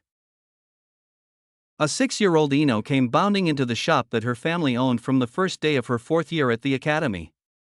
Daddy! I'm home! She yelled into the shop. A tall man with a long, sandy blonde ponytail stepped out. Hello there, princess! How was your first day? He asked her, his wife, Yuki, stepping up behind him. It was kinda boring. Irika-sensei just talked all day long, but we have a new kid in our class, she told them. A new kid? Inoichi's ears perked up at this. Oh really? What's his name? It sounds kinda funny, Uzumaki Naruto, she answered. Her parents both went rigid, then relaxed. Are you sure, dear? her mother asked. Yeah, but the teachers were pretty mean to him. They always sent him out of the classroom and yelled at him, even when he didn't do anything wrong. She told her parents, who were having their own little discussion. She could pick out words like needless hate and poor boy, but couldn't tell what they were talking about. Ino-chan, you should try to be his friend. He sounds like he needs one pretty badly. Yuki told her daughter. But why is everyone so mean to him?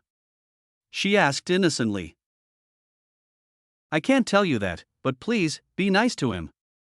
His life's been hard enough. Her father nearly pleaded. Ino had never seen her father like that before. Oh, okay. She agreed. The next few days, she spent watching how he was treated, but got sucked into what the main crowd was thinking, like most children do, and began to mistreat him, as well.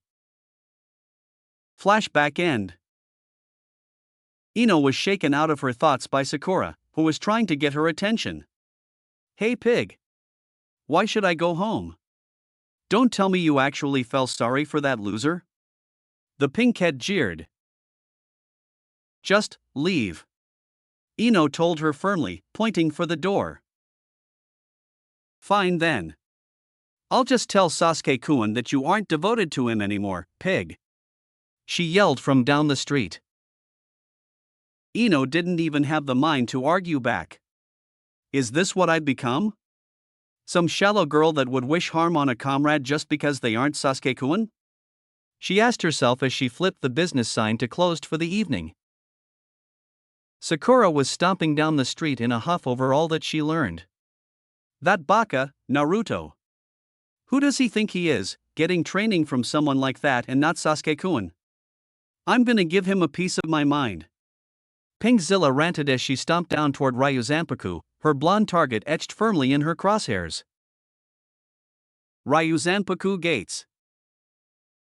Sakura had stomped her way through town and made a beeline for the place that Ino had described. She did, however, wonder why the people she asked about it thought that she was insane for wanting to actually go there. That, unfortunately, did nothing to quell the anger she harbored for her blonde teammate at this moment in time. How dare that blonde idiot get training that my Sasuke-kun doesn't get? I'm gonna turn his face into hamburger meat. She ranted loudly as she continued to rampage through the rural streets that lead away from the village. 5 minutes later saw her in front of the massive and ridiculously heavy gates of Ryuzanpaku. She was at first marveling at the size of the compound, but her fangirl side reared its ugly head. Whatever. Sasuke-kun's clan compound is so much better than this dump. She scoffed as she tried to open the gates, only to find that they wouldn't budge. What the hell? Hey, Naruto Baka. Get out here. She screeched loudly until she heard somebody land beside her. She got a good look at this newcomer and saw that it was a girl her age, only far more developed than her, and had her long black hair up in braids that were held up by a pair of bell-like ornaments. She also wore white thigh-highs with a short Chinese-style dress and topped off by black slipper-like shoes. Who are you yelling at? She asked, her cat-like eyes blinking with curiosity. I want that Naruto Baka out here right now. I bet he thinks that if he gets training from some old fart here, he can beat Sasuke-kun.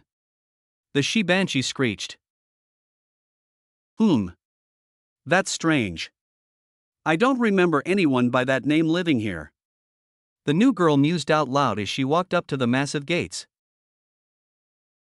Those doors are locked. The pink-haired girl scoffed. The dark-haired girl was starting to not like this girl as she placed both hands on the gate and took a deep breath. Tampa. With an inhumanly powerful thrust, the doors flew open to allow entry. Sakura's jaw dropped at the sight. What the hell was that? You said you were looking for someone, right? The new girl drawled out, snapping her out of her awe.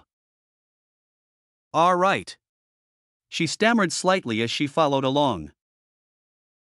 Once inside the compound, she got a good look around to see that it was mostly open grounds and had two main structures, a dojo and a main house that she supposed housed the people that lived there.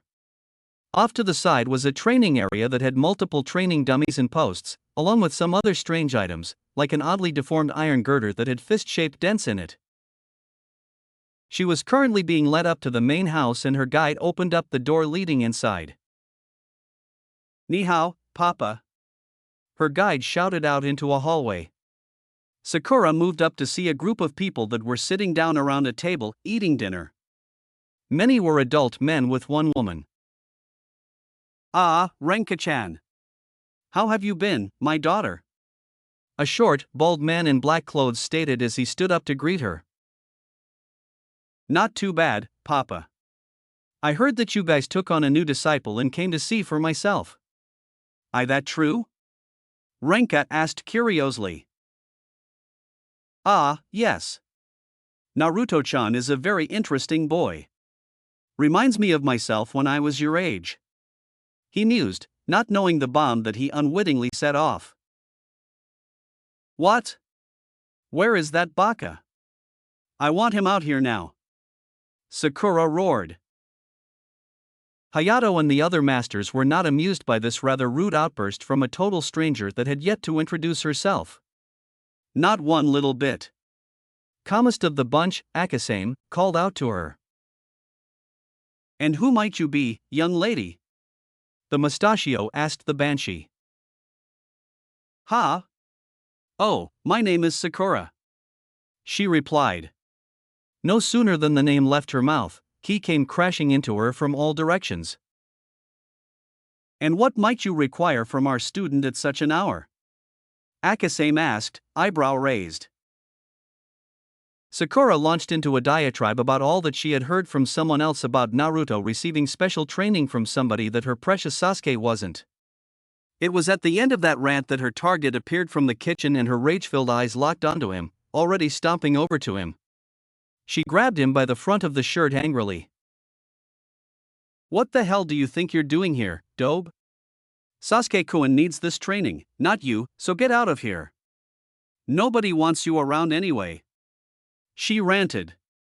As she pulled back her fist to clock him, the person he followed out of the kitchen, who she never even saw, snagged her wrist and was wrenching down with a powerful grip. "Excuse me, but what do you think you're doing to my Otuto-kun?" Myo asked in a deadly yet sweet-sounding voice, ki practically gushing from her.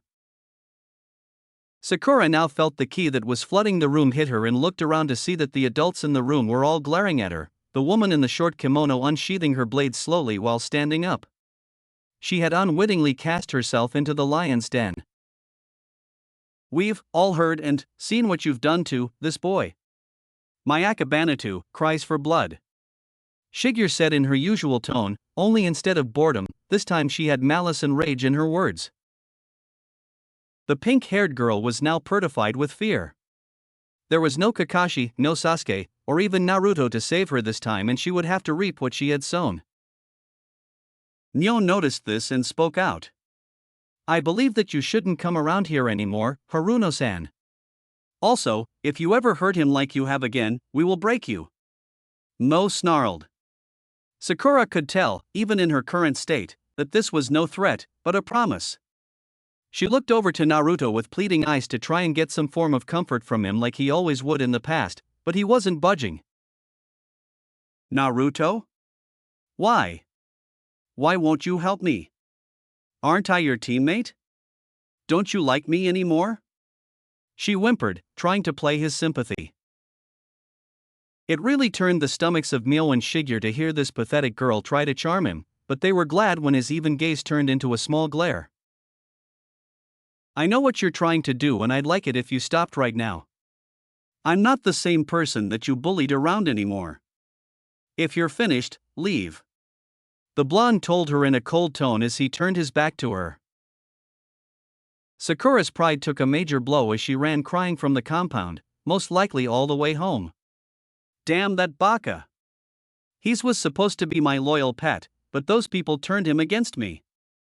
You will pay for this, baka!" she mentally snarled as she continued to dash home. Naruto sighed as she left. "I can't believe I used to like her." Renka was having thoughts of her own. "Hey, what was that chick's deal with you?" That could not have been normal.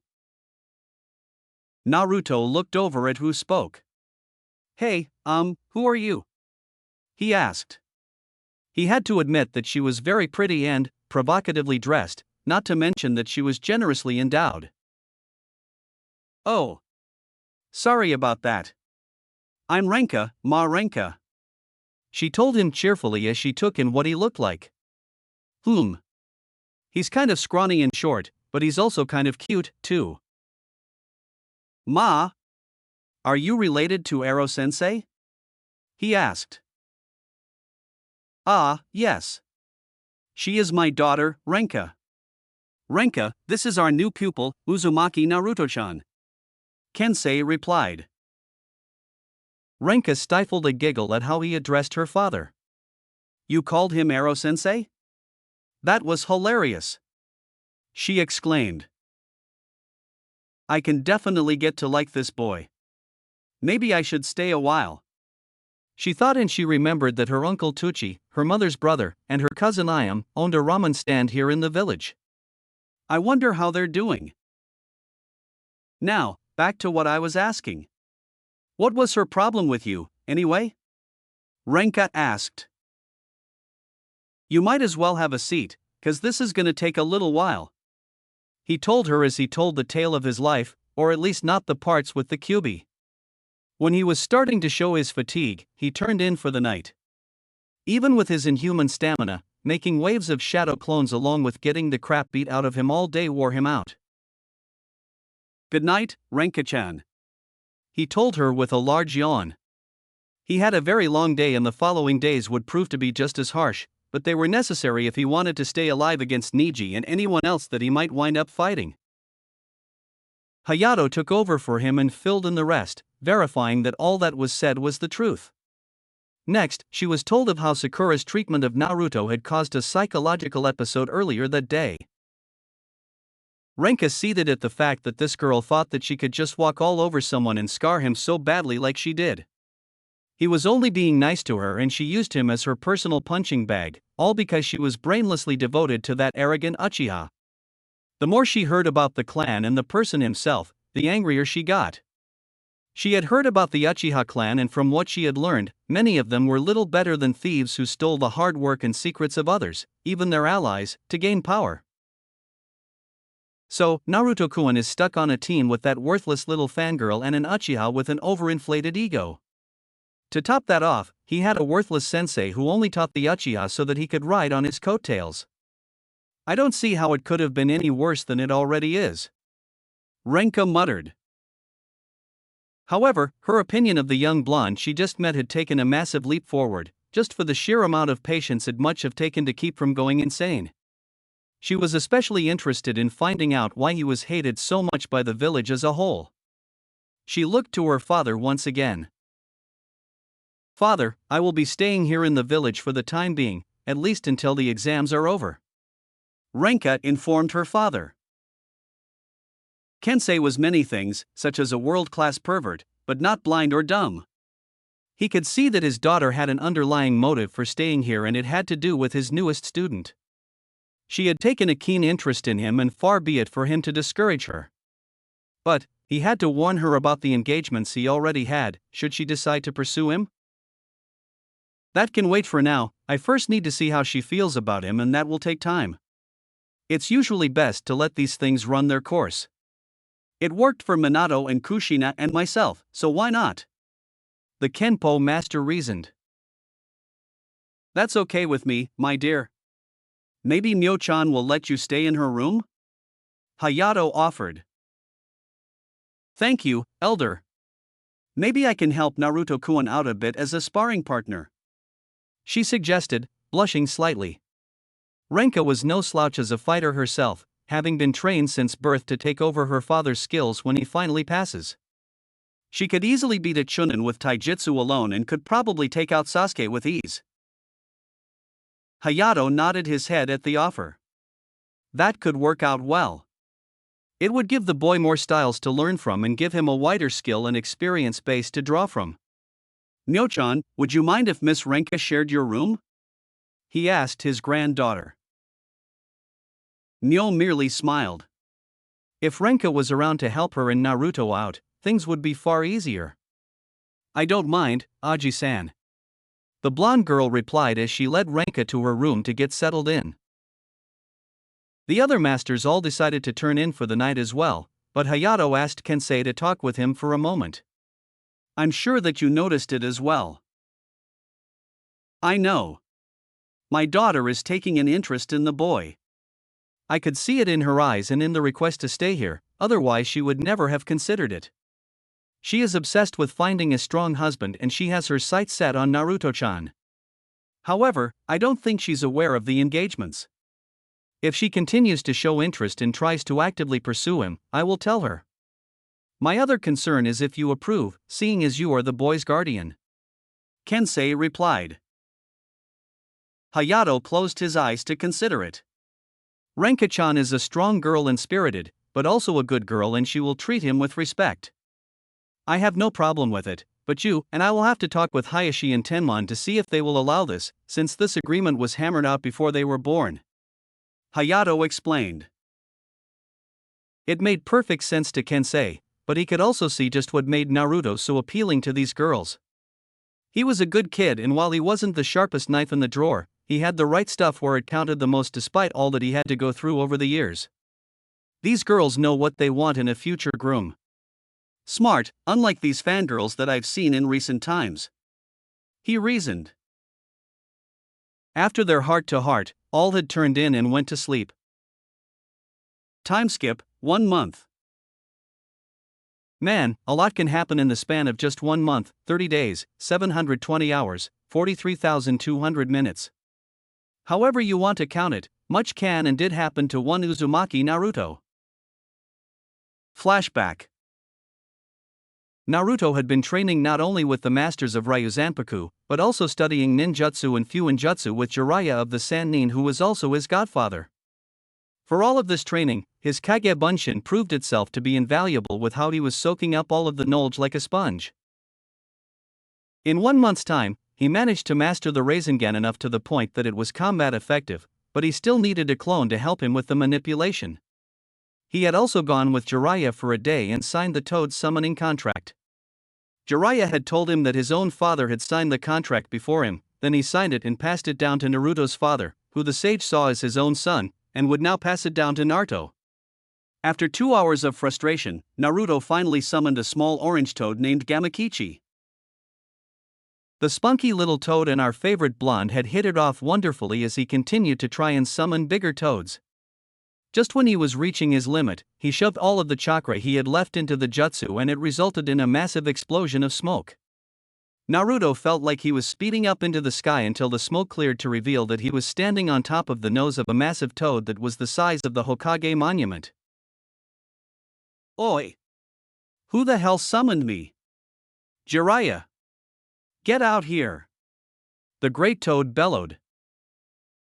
Jiraiya paled.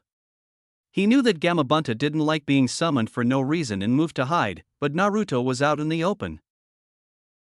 Gamabunta noticed a boy that was panting on his nose. Oi, Gaki! Where's that pervert Jiraiya? I need to talk with that fool about summoning me for no reason.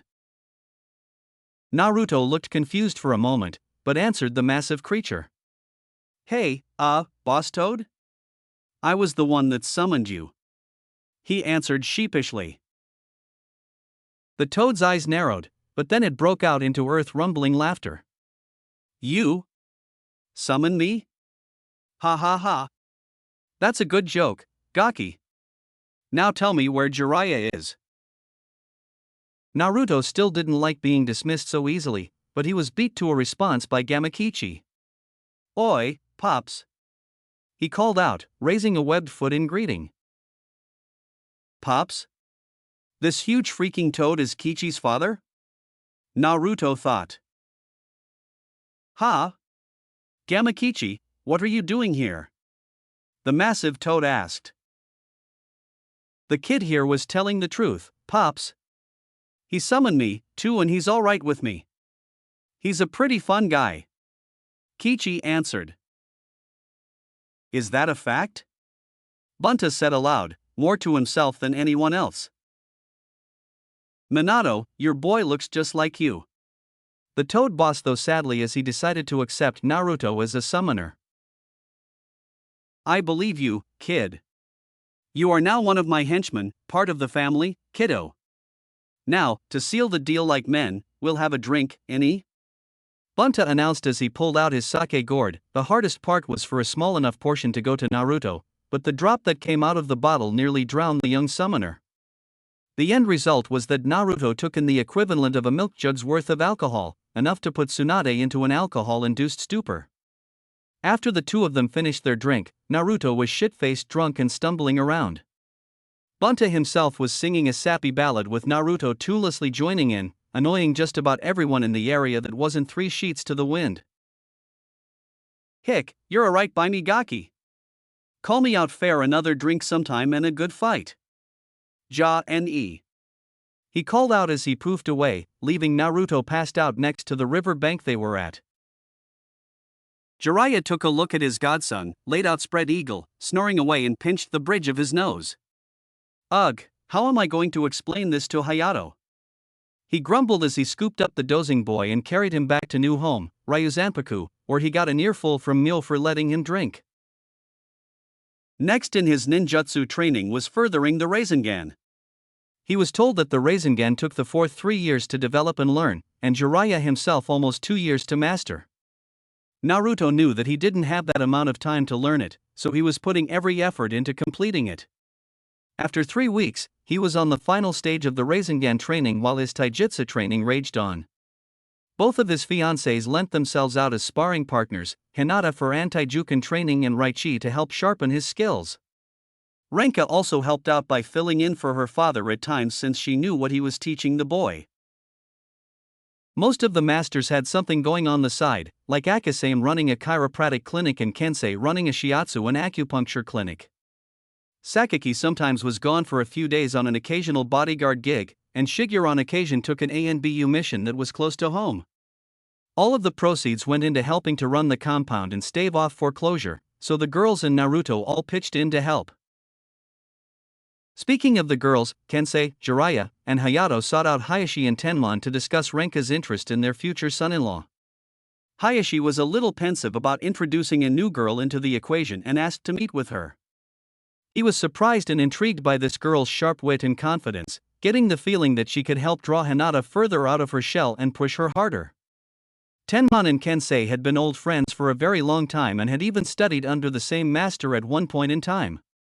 He already knew Renka and she and Raichi were already friends, so he had no problem with it, either. Next, Hinata and Raichi were taken aside by their fathers and this issue was discussed in its entirety. Hinata was already comfortable with the fact that she would be sharing with Raichi, but she wanted to get to know Renka a little better. From what she knew already, Renka was almost like a female Naruto in some ways, which made her easier to get used to. Raichi was more comfortable with the idea after she found out that her father supported it. Finally, we come to Naruto himself.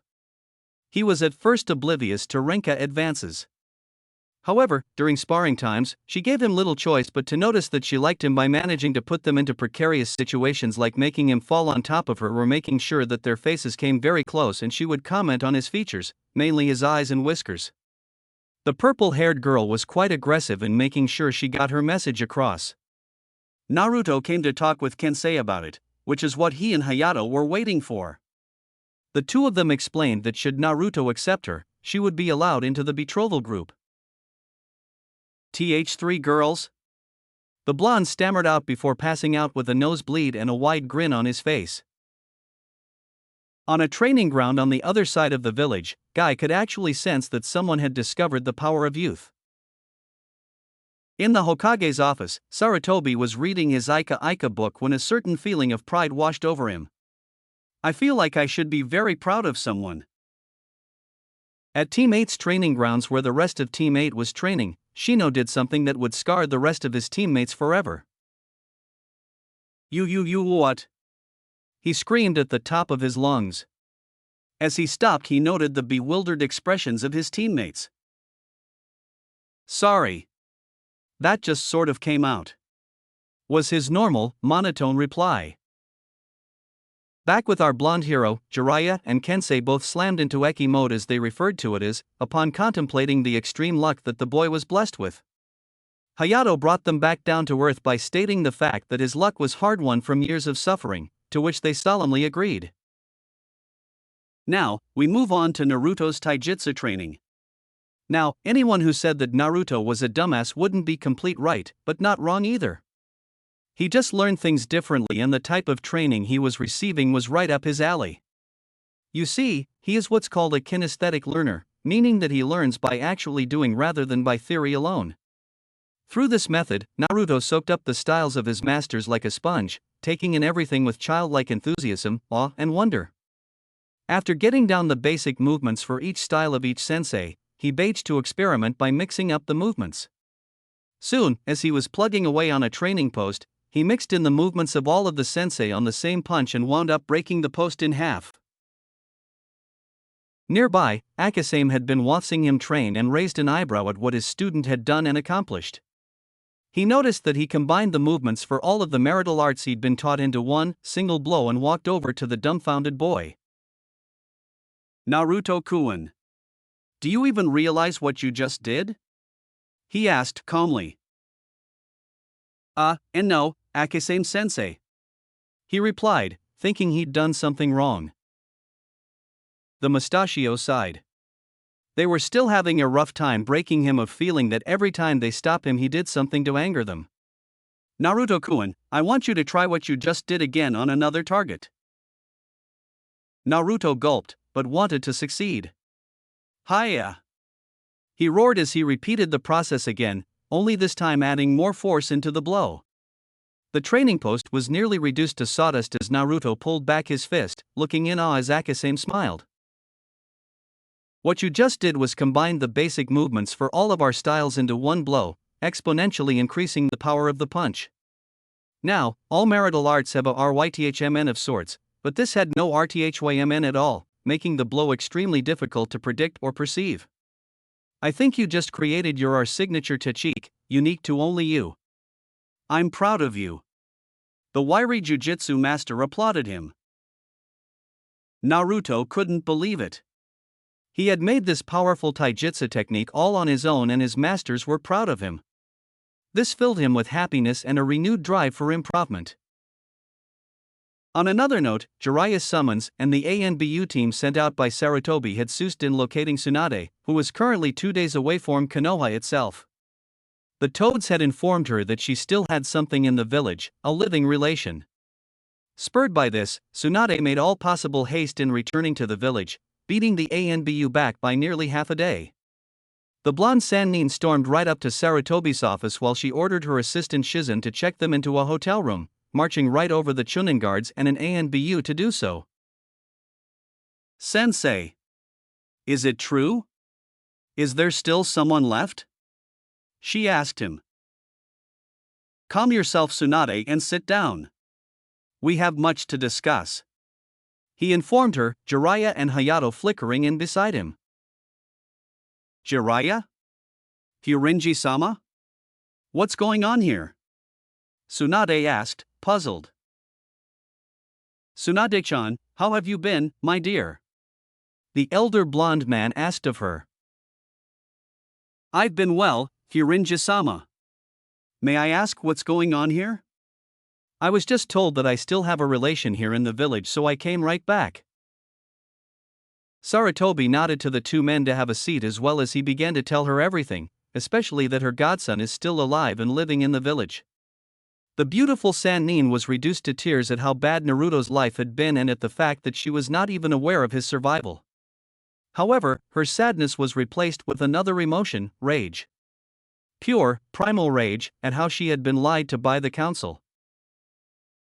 Damn it all. I could have taken him with me.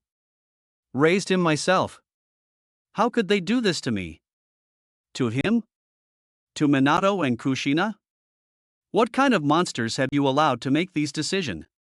She ranted at the elderly Hokage, who did nothing to defend himself. He knew that he could have alerted Tsunade, but he allowed the council to tie his hands. I know that you would have taken him with you, but allowing an infant Jinchuriki to leave the village was too much of a risk.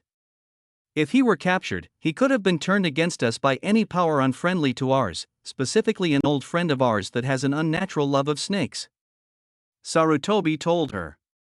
He also informed her as to what Orochimaru was planning, a full-scale invasion of the village and ultimately, its total destruction.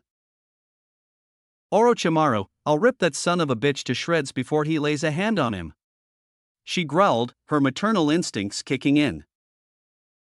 That's not all, Tsunade. Orochimaru knows of his existence and has already gotten to him. During the second stage of the Chunin exams, his team ran into Orochimaru, who was targeting the Uchiha for recruitment. During which, Naruto fought with and managed to drive away Orochimaru, but not before he put another seal on the boy, the Gogyo Fuin. This put him at a severe disadvantage in the next stage of the exam, but the boy pulled through. His sensei, one Kakashi Hatake, was informed of his condition, but chose to ignore it in favor of Uchiha Sasuke. He also abandoned Naruto to train that Uchiha brat exclusively. Jiraiya told her with a growl, as he was the one that both spotted the malfunctioning seal and fixed it. This was yet another thing that nearly made the woman seek out and destroy the ones that wronged her godson. However, she was also proud of the fact that he managed to stand up to the snake freak and stood his ground.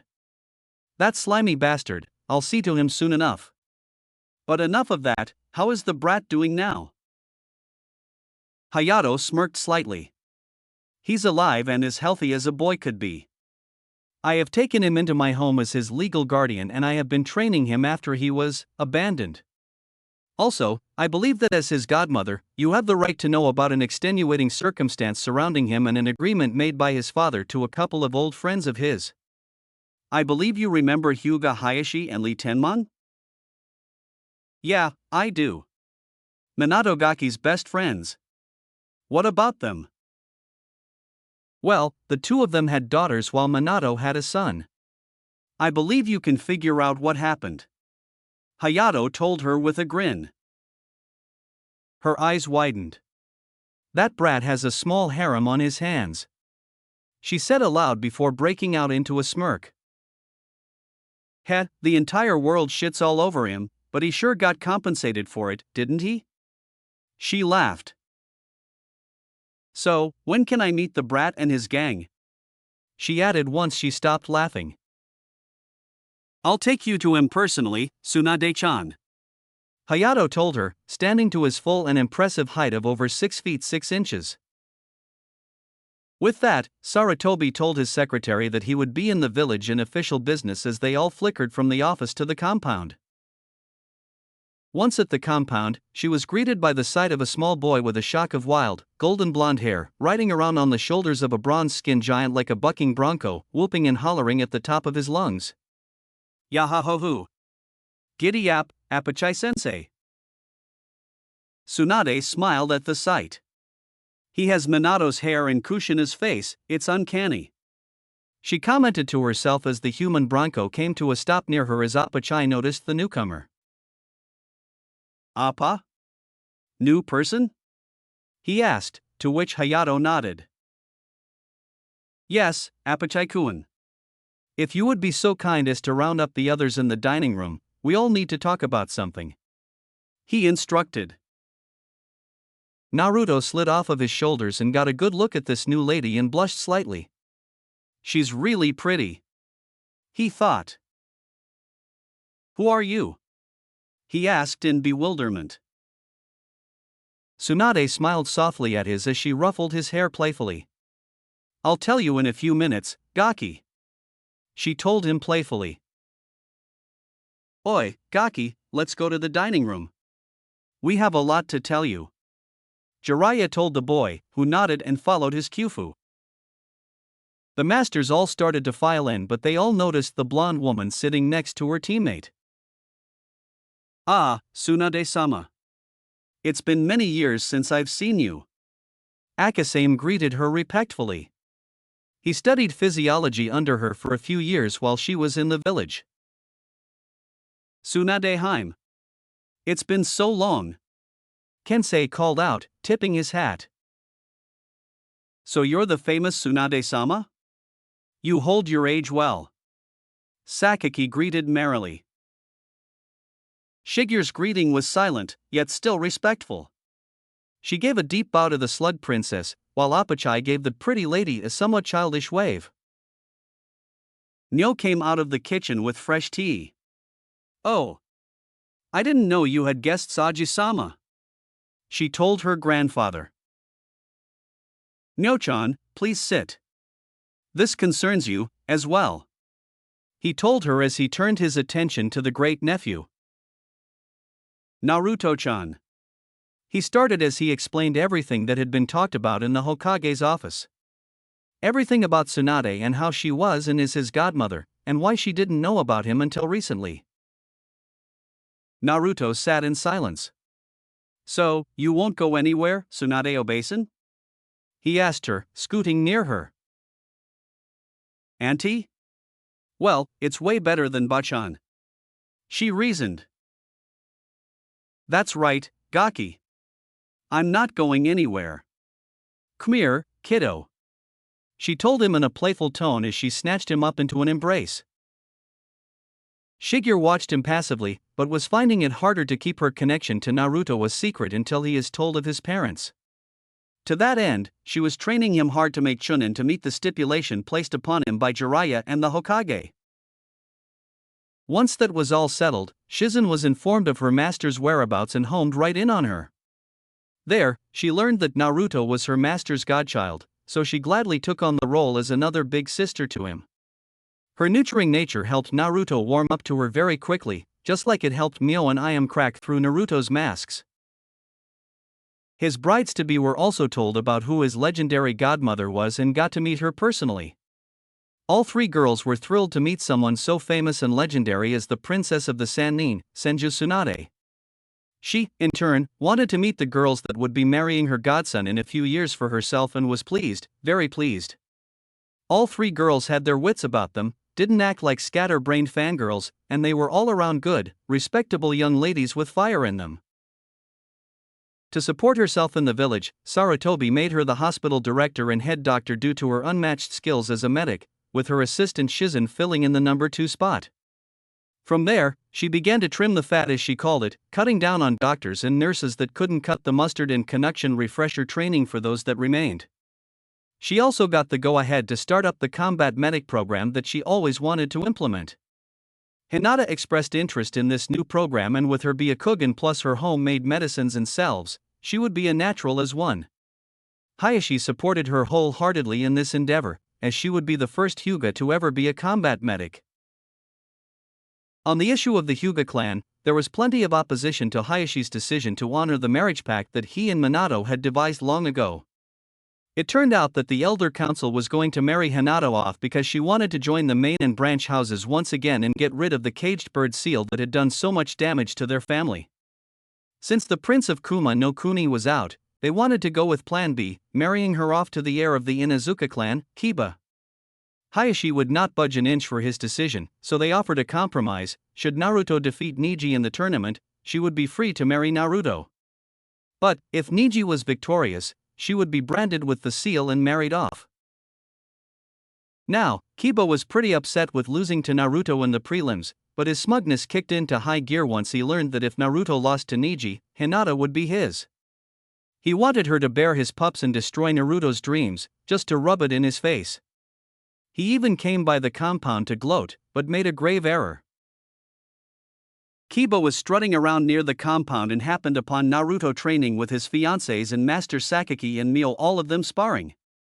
He strutted up to Hinata and snagged her by the arm. "Hey! Let her go, dog breath!" Naruto yelled. "Why should I, Dobe? She's gonna be mine anyway, so she might as well get used to hanging off of my arm. Since you're such a loser anyway, I might as well take the rest of these hotties from you." No Dobe could ever please a woman, he sneered. Naturally, Naruto didn't take this very well, but neither did the rest of the people present. Sakaki looked ready to kill on sight while Raichi and Renka were ready to turn his ass into a throw rug. Hinata was nearly retching with disgust. Kiba was an alright teammate when he wasn't being a total creep and pervert, But this was going too far. The most pissed off of them all, thought, was Myo. Normally, Myo was a very gentle and kind young woman, a young woman that one would assume would even hurt a fly. However, should you piss her off, even hell couldn't hide you from her wrath. The beautiful blonde-haired girl strode over to the dog boy, his eyes leering at her figure. "Hey, what's this? Somebody jumping from the dobe ship already, huh?" Kiba jeered at Naruto, but missed Myo cracking her knuckles, an aura of rage behind her that was making even Sakaki cringe. As Kiba reached out to take her arm, Myo snatched it and twisted his arm to the point of breaking in one smooth, lightning-fast action. Kiba quickly found that the more he tried to struggle, the tighter her grip became. "Now, you listen to me and you listen good. I don't ever want to see you around here again, and should I catch you bothering any one of us, there won't be enough of you left to clean up with a mop." Myo growled at him, making Akamaru bolt off for home. She then shoved him away and the group started off back to the compound. However, Kiba was, if anything, a very sore loser, and his arrogant pride had him trying to attack Myo from the back. In his mind, he needed to dominate this girl. Fortunately, his strike never hit its target. Sakaki, a literal mountain of muscle, was blocking it, Kiba's claws not even scratching him. With only a paralyzing glare and a low growl, the karate master made the arrogant Inuzuka both piss and crap himself before passing out in fear.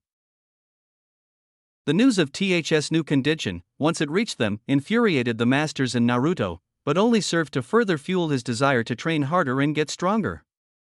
Tsunade offered him more chakra control exercises to make his chakra stretch even further than before, but he didn't have much time to master them. He got though only 2 of them when the time for the final stage of the Chunin exams rolled around. Flashback end. Ryo Zanpaku compound. Sunlight broke over Hokage Mountain, splashing into the village below. People were already up and about, trying to take care of business beforehand on this special day. The Chunin exam finals were to be held at 1000 this morning and nobody wanted to miss this. The fight card for the day was star-studded. Several highly talented genin from the shinobi clans were fighting today, along with the Hyuga prodigy and the last Uchiha. However, to the chagrin of many, the Jinchuriki of the Kyuubi was also fighting, and many hoped that his opponent would actually kill him. Betting pools had been started on the winners of the matches. Naruto's odds for winning were abysmal to non-existent, over 1000:1. However, the person in question was just rising out of bed and getting himself prepared for the day. For him, defeat is not an option, as Hinata's well-being was on the line. Should he be defeated by Neji, Hinata would be forced to marry the dog boy of Team 8, someone whose hormones should be kept on a leash. Naruto slipped on his training uniform and was preparing to strap on his weapon's holster and pouch when something was thrown at him. He turned around to see who threw what to find all of the masters smiling at him. This time, it wasn't that insane, sadistic smile. These were filled with pride. He reached down and opened the package that was tossed at him to reveal a new uniform. The top was that of karate, from Sakaki. "Hope you like it, Gaki." The pants were from Chinese make but open at the cuff, from Kensei. They have a loose fit for exerta movement. There were hand and ankle wrappings like what Apachai wore. Appa. These wrappings will protect your hands and feet, Naruto-chan. Next was a chain-mail armor shirt that was handcrafted by Shigeru herself. To protect you. This armor can stop a spear. Finally, a set of teku, from the elder himself. "I have been saving these for a long time, Naruto-chan. They belong to your father, but now is the time to pass them down to you, my boy. Shigeru-chan has been kind enough to resize them to fit you. These teku will protect you just as they did your father." Hayato smiled at him, having him change into them. After a few minutes, Naruto came back out. "How do I look?" he asked. "Like a warrior, Gaki." "Like a warrior," Sakaki told him with a smirk and a thumbs up. Naruto clenched his fists as he tried to stave off tears, but a few tears of pride slid down his face. "Thank you, all of you. he whispered as Mio put an arm around him. We're all proud of you, Naruto-kun. Now go out there and win. She told him as they all got themselves ready to leave. Once preparations were made, the troop left en masse, bound for the Chunin exam stadium.